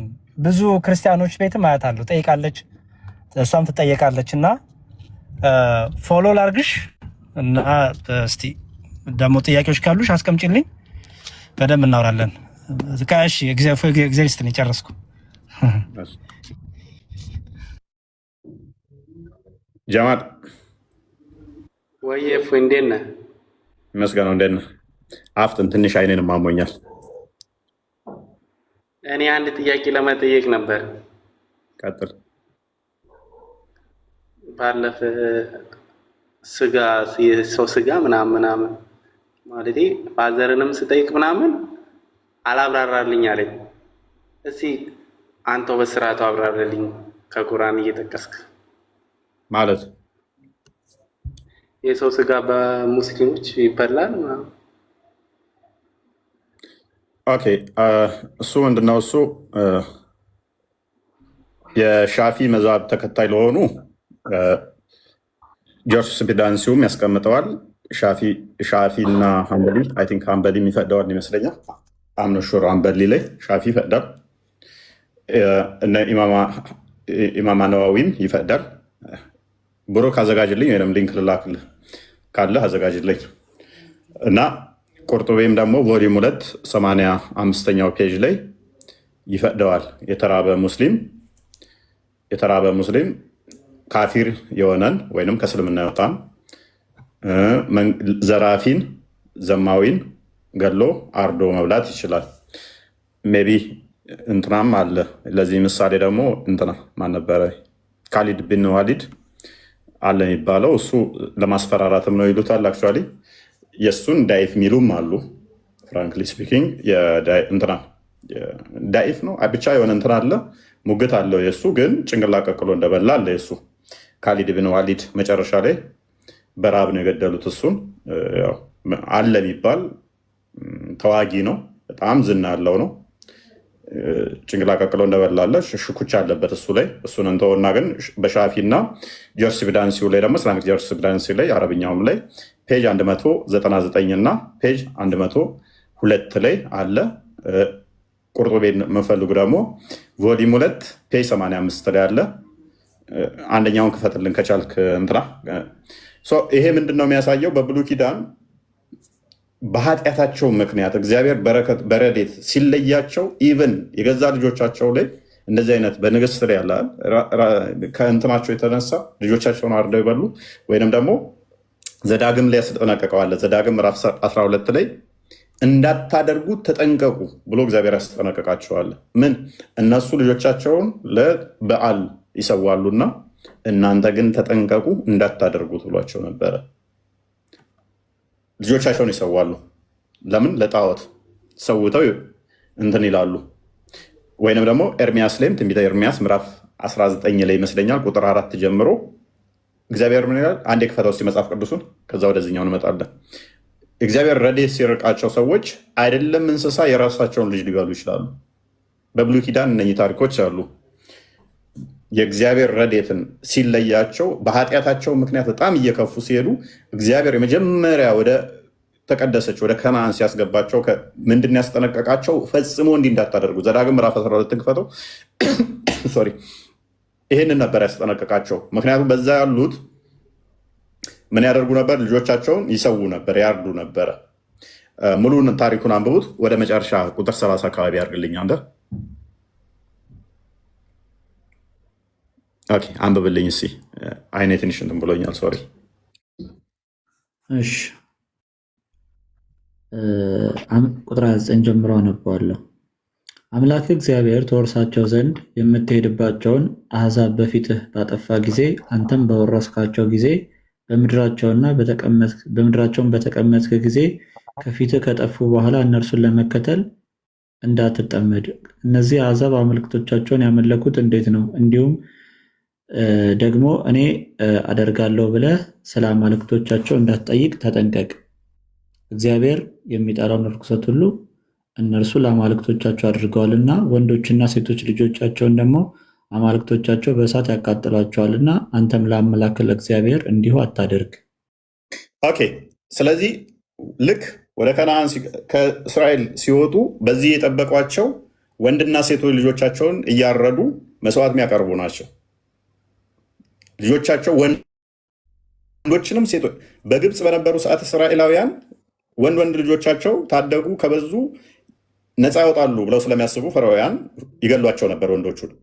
ሴቶቹ ቢያንስ ተርፉ ነበረ። ወደዚህ ሲመጡ ግን ወንዱንም ሴቶቹንም የጠበቋቸው እያረዱ የሚያከብሩ ናቸው።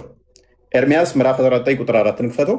ስለዚህ እግዚአብሔር ምን አስጠነቀቃቸው? ፈጽሞ ልጆቻችሁን መስዋዕት እንዳታደርጉ፣ እነሱ ለአማልክቶቻቸው ይህን ያደርጋሉ፣ አንተ ግን ይህንን እንዳታደርግ ብሎ አስጠነቀቃቸው። የኃጢአት ሁሉ ትልቁ የመጨረሻው ኃጢአት ነው። በቃ በጣም የእግዚአብሔር እንትን ሲለያችሁ የምታደርጉት አይነት ስራ ነው። የገዛ ልጅህን እያረድክ መብላት፣ መስዋዕት ማቅረብ። ቁጥር 4 ላይ ትተውኛልና ይህንንም ስፍራ እንግዳ አድርገውታልና እነርሱና ቁጥር 5 ይመስለኛል። ኦኬ አንብበው። እሺ ከቁጥር 4 ጀምር አንብበው። ሶሪ ብዙ ስለማይታይ ነው። ትተውኛልና ይህንንም ስፍራ እንግዳ አድርገውታልና እነርሱና አባቶቻቸውም ለማያውቋቸው ለሌሎች አማልክት አጥነዋልና የይሁዳም ነገሥታት ይህን ስፍራ በንጹሕ ደም ሞልተዋልና እኔም ያላዘዝኩትን ያልተናገርኩትንም ወደ ልቤ ያልገባውን የሚቃጠሉን መስዋዕት አድርገው ለበዓል ልጆቻቸውን በእሳት ያቃጥሉ ዘንድ የበዓልን የኮረብታውንም መስገጃዎች ሰርተዋልና። ቁጥር 5 ደግሞ አንብበው። እኔም ያላዘዝኩትን ያልተናገርኩትንም ወደ ልቤም ያልገባውን የሚቃጠሉን መስዋዕት አድርገው ለበዓል ልጆቻቸውን በእሳት ያቃጥሉ ዘንድ የበዓልን የኮረብታውን መስገጃዎች ሰርተዋልና። ስለዚህ እግዚአብሔር አስቀድሞ ዘዳግም ላይ አስጠንቅቋል። እነሱ ለጣዖት ልጆቻቸውን ይሰዋሉ፣ እናንተ ፈጽሞ ለአምላክህ እንደዚህ እንዳትሰዋ ልጅ እንዳታርድ ሰው እንደዚህ አርዶ መብላት ክልክል ነው ብሏል። ይህንን የሚሰዉ እኔ ያላዘዝኩትን ወደ ልቤም ያልገባ ጸያፍ አድርገዋል ይላል። ስለዚህ እግዚአብሔር ረድኤት በረከት የተለያቸው ሰዎችን አርደው ሊበሉ ይችላሉ። እስልምና ላይ ይሄ ሰንበዲ ያደረገው ታሪክ አይደለም። አሁን የምንሰጣችሁ ማድረግ ትችላላችሁ የሚል ነው። ሰንበዲ ያደረገው ቢሆን ከላይ ስራ አደረገው ምናምን ትላለህ። ትምህርት ነው ይሄ። ከተራባችሁ አርዳችሁ መብላት ትችላላችሁ የሚል ነው። ቀጥለው ትራንስሌት ላድርገው ወደ አማርኛ። ተፍሲር አልቁርጡቢ ሱረቱል በቀራ 173 ላይ ያለ ነው።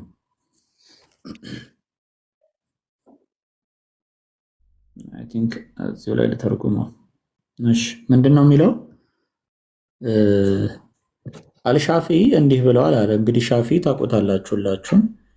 ሻፊ እንዲህ ብለዋል፣ የአደምን ልጅ ስጋ መብላት ይቻላል ወይም ይችላል፣ ነገር ግን ደሙ የማይበገር ስለሆነ ዲሚን መግደል አይፈቀድለትም፣ ሙስሊምም አይደለም፣ እንዲሁም የሌላ ሰው ንብረት ስለሆነ እስረኛም አይደለም ማለት። እነዚህን አካላት አይቻልም እያል ነው። ሙስሊምንና በሌላ ሰው ንብረት ስር ያለን ዲሚን እነዚህን መብላት አይቻልም ነው።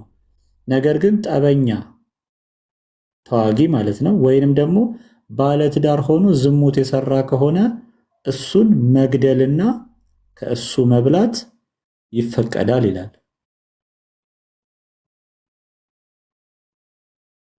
ኦኬ ቴንክ ዩ። ስለዚህ ጠበኛ ቅድም ያልኩት ማለት ነው ወይስ በጦር ሜዳ ላይ ያለን ዘማዊ የሆነን ሌላ ደግሞ ዘማዊ ጠበኛን ሽፍታ ሶላት ያቋረጠ ሶላት የተወ 5 ጊዜ ከ5 በላይ ካቋረጠ ነው አይ ቲንክ እንደዛ ሙስሊም ነው ራሱ ማለት ነው። ሶላት ከተወ ኦልሬዲ እንደከፈረ ስለሚቆጠር ያው መብላት ይቻላል ተብላችሁ የተፈቀደ ፍቃድ ነው። ሰንበዲ ያደረገው ታሪክ አይደለም። ይህ አስተምሮ ነው። እስልምና ኢትዮጵያ ውስጥ አብዛኛውን የሻፊ መዛብ የሚከተሉ ናቸው። ሻፊና ሐንበዲን ነው የሚከተሉት። ስለዚህ ይቻላል። እነ ኢማም ቁርጡቢ ብቻ ሳይሆን ነዋዊም ይፈቅደዋል። ጀስት ቢዳንሲው ላይም አለ። ሁዳ ምን ነው ማይክ አነሳሽ? ይቻላል የሚለው እኮ ከእሱ መብላት ነው እንጂ እርሱን መብላት አይደለም የሚለው። ከሙስሊሙ መብላት አይቻልም፣ ከክርስቲያኑ መብላት ይቻላል። ገሎ ሊበላው ይችላል እኮ ሁዳ። ተዋት፣ ከሱ መብላት ይቻላል ነው እንጂ ከሙስሊሙ መብላት አይቻልም፣ ከክርስቲያኑ መብላት ይቻላል። አይምን ከካፊሩ እንደዛ አይደለም። ከእሱ መብላት ይቻላል እንጂ ማይቻለው ግን ከማን ነው? ከሙስሊሙ መብላት አይቻልም። የሙስሊም ንብረት ከሆነው መብላት አይቻልም እኮ የሚናገረው ስለ ንብረት እንጂ ስለ ሰው ስጋ አይደለም። ኧረ ተይ በእናትሽ ተይ፣ ደግመሽ አንብቢው። ድገም እናሳያለን። ያ ቆይ በእንትን ገድሎ ይላሉ። ሊንክ ልስ ሌላ አይ በዚህ በእንትኑ እየተረጎምኩት ነው። ራሱን ላንብበው። አንድ ጥያቄ ነበረኝ። አንዴ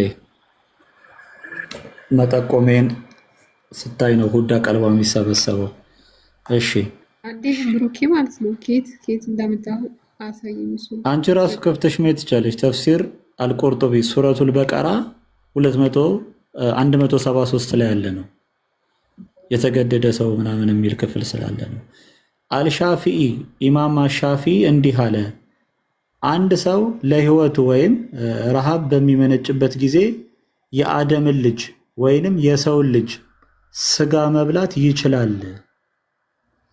ነገር ግን ዚሚ ወይም በእስልምና ጥላ ስር ማለት ግብር እየከፈለ የሚኖር ክርስቲያን ወይም አይሁዳዊ እሱን መግደል አይፈቀድለትም፣ ምክንያቱም ደሙ ጥበቃ የሚደረግለት ስለሆነ። ሙስሊምንም ሆነ ምርኮኛን መግደልም አይፈቀድለትም ነው፣ ምክንያቱም እርሱ የሌላ ሰው ንብረት ወይም ሀብት ስለሆነ ይልና። ነገር ግን ለመብላት የሚፈልገው ሰው ሐርቢ ይለዋል፣ እስልምናን የሚዋጋ ካፊር ወይም ዛኒ ሙሐሰን ያገባና ዝሙት የሰራ ሰው ከሆነ እርሱን መግደል፣ ሰውየውን ማለት ነው፣ እርሱን መግደልና ከስጋው ላይ መብላት ይፈቀዳል ነው የሚለው ሁዳ።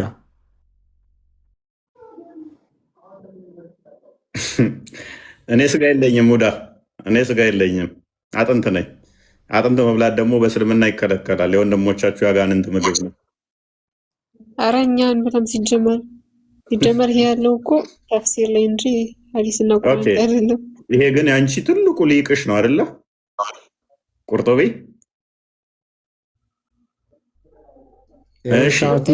ሻፊ ለሰማይ ደምድረ እስልምና አለ የሚባል መዛቦች አንዱ ሻፊ ነው አይደለ? 4 መዛብ ነው ያላችሁ፣ ሻፊ አንዱ ነው። እስቲ ጣያቸው ነኝ። እኛውን ቅድም ባሳየዎች መሰረት እግዚአብሔር ያላዘዘው የሚጸየፈው የሚያደርጉ ናቸው። ይሄንን መልካም። እስቲ አሁን ሻፊ ይህንን መፍቀዱን እግዚአብሔር ፈጣሪ የሚጸየፈውን ነው የፈቀደው በይስ? አው ቁርአንና ሐዲስ ላይ ከሌለ ስለዚህ ሻፊ የፈቀደው ፈጣሪ የሚጸየፈውን አጋንንታዊ ነገር ነው ማለት ነው እኮ። ማነው ሻፊ ማለት? ቁርአን ላይ ከሌለ ሐዲስ ላይ ከሌለ ሲያብራራው ከየት አምጥቶ ነው ያብራራው ነው ጥያቄው። ማነው ብቻ ሳይሆን ከአራቱ መዛቦችሽ አንዱ እንደሆነ ታውቂዋለሽ። ስለዚህ የሻፊ ስኩል ኦፍ ቶት ናቸው፣ ታውቂያቸዋለሽ። ስለዚህ ይህንን መፍቀዱ አጋንንታዊ ነው፣ ተስማምተናል። እሺ ቁርጡቢ ይህንን አንጥቶ አብራርቶ የቁርጡቢ ማጋንንታዊ ፍቃድ ነው ብለሽ ታምኛለሽ?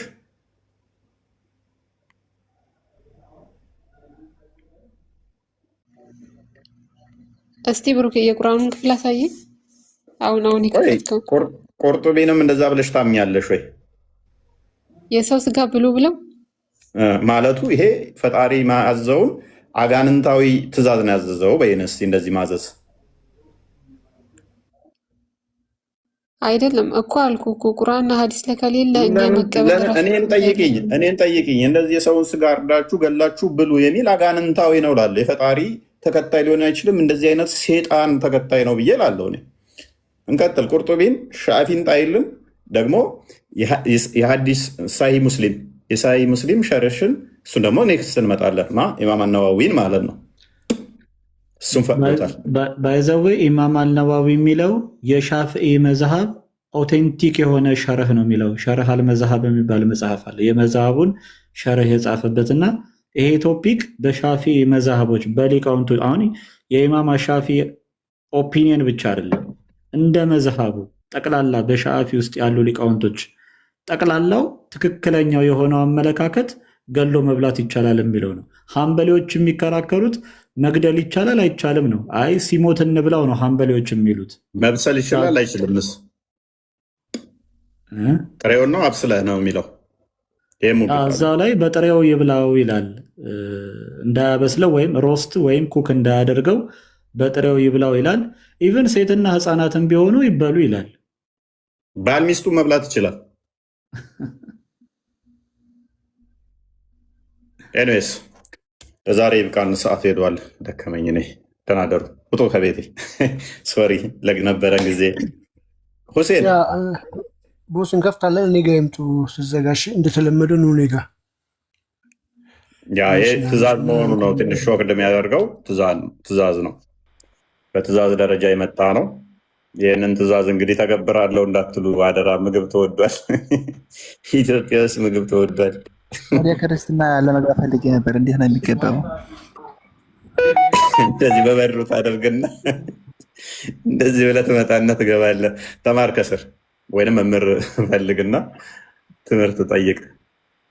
በሀገር የለም ክርስቲያኖች ቃልን አናግረው። አንተ የንቆሮ አህያ አንፋንድያ አንሁርንጫ ፋንዲያ ወንድሞች ምግብ ነው። ጀለስ ተረጋጋ። የወንድሞቹ ምግብ ረስቶታል። ኤኒዌይስ እና ስቂኙ ፓርት ምንድነው? እሱ ሁላችሁም ማለት ነው ደህና ደሩ ተስሩ ነው።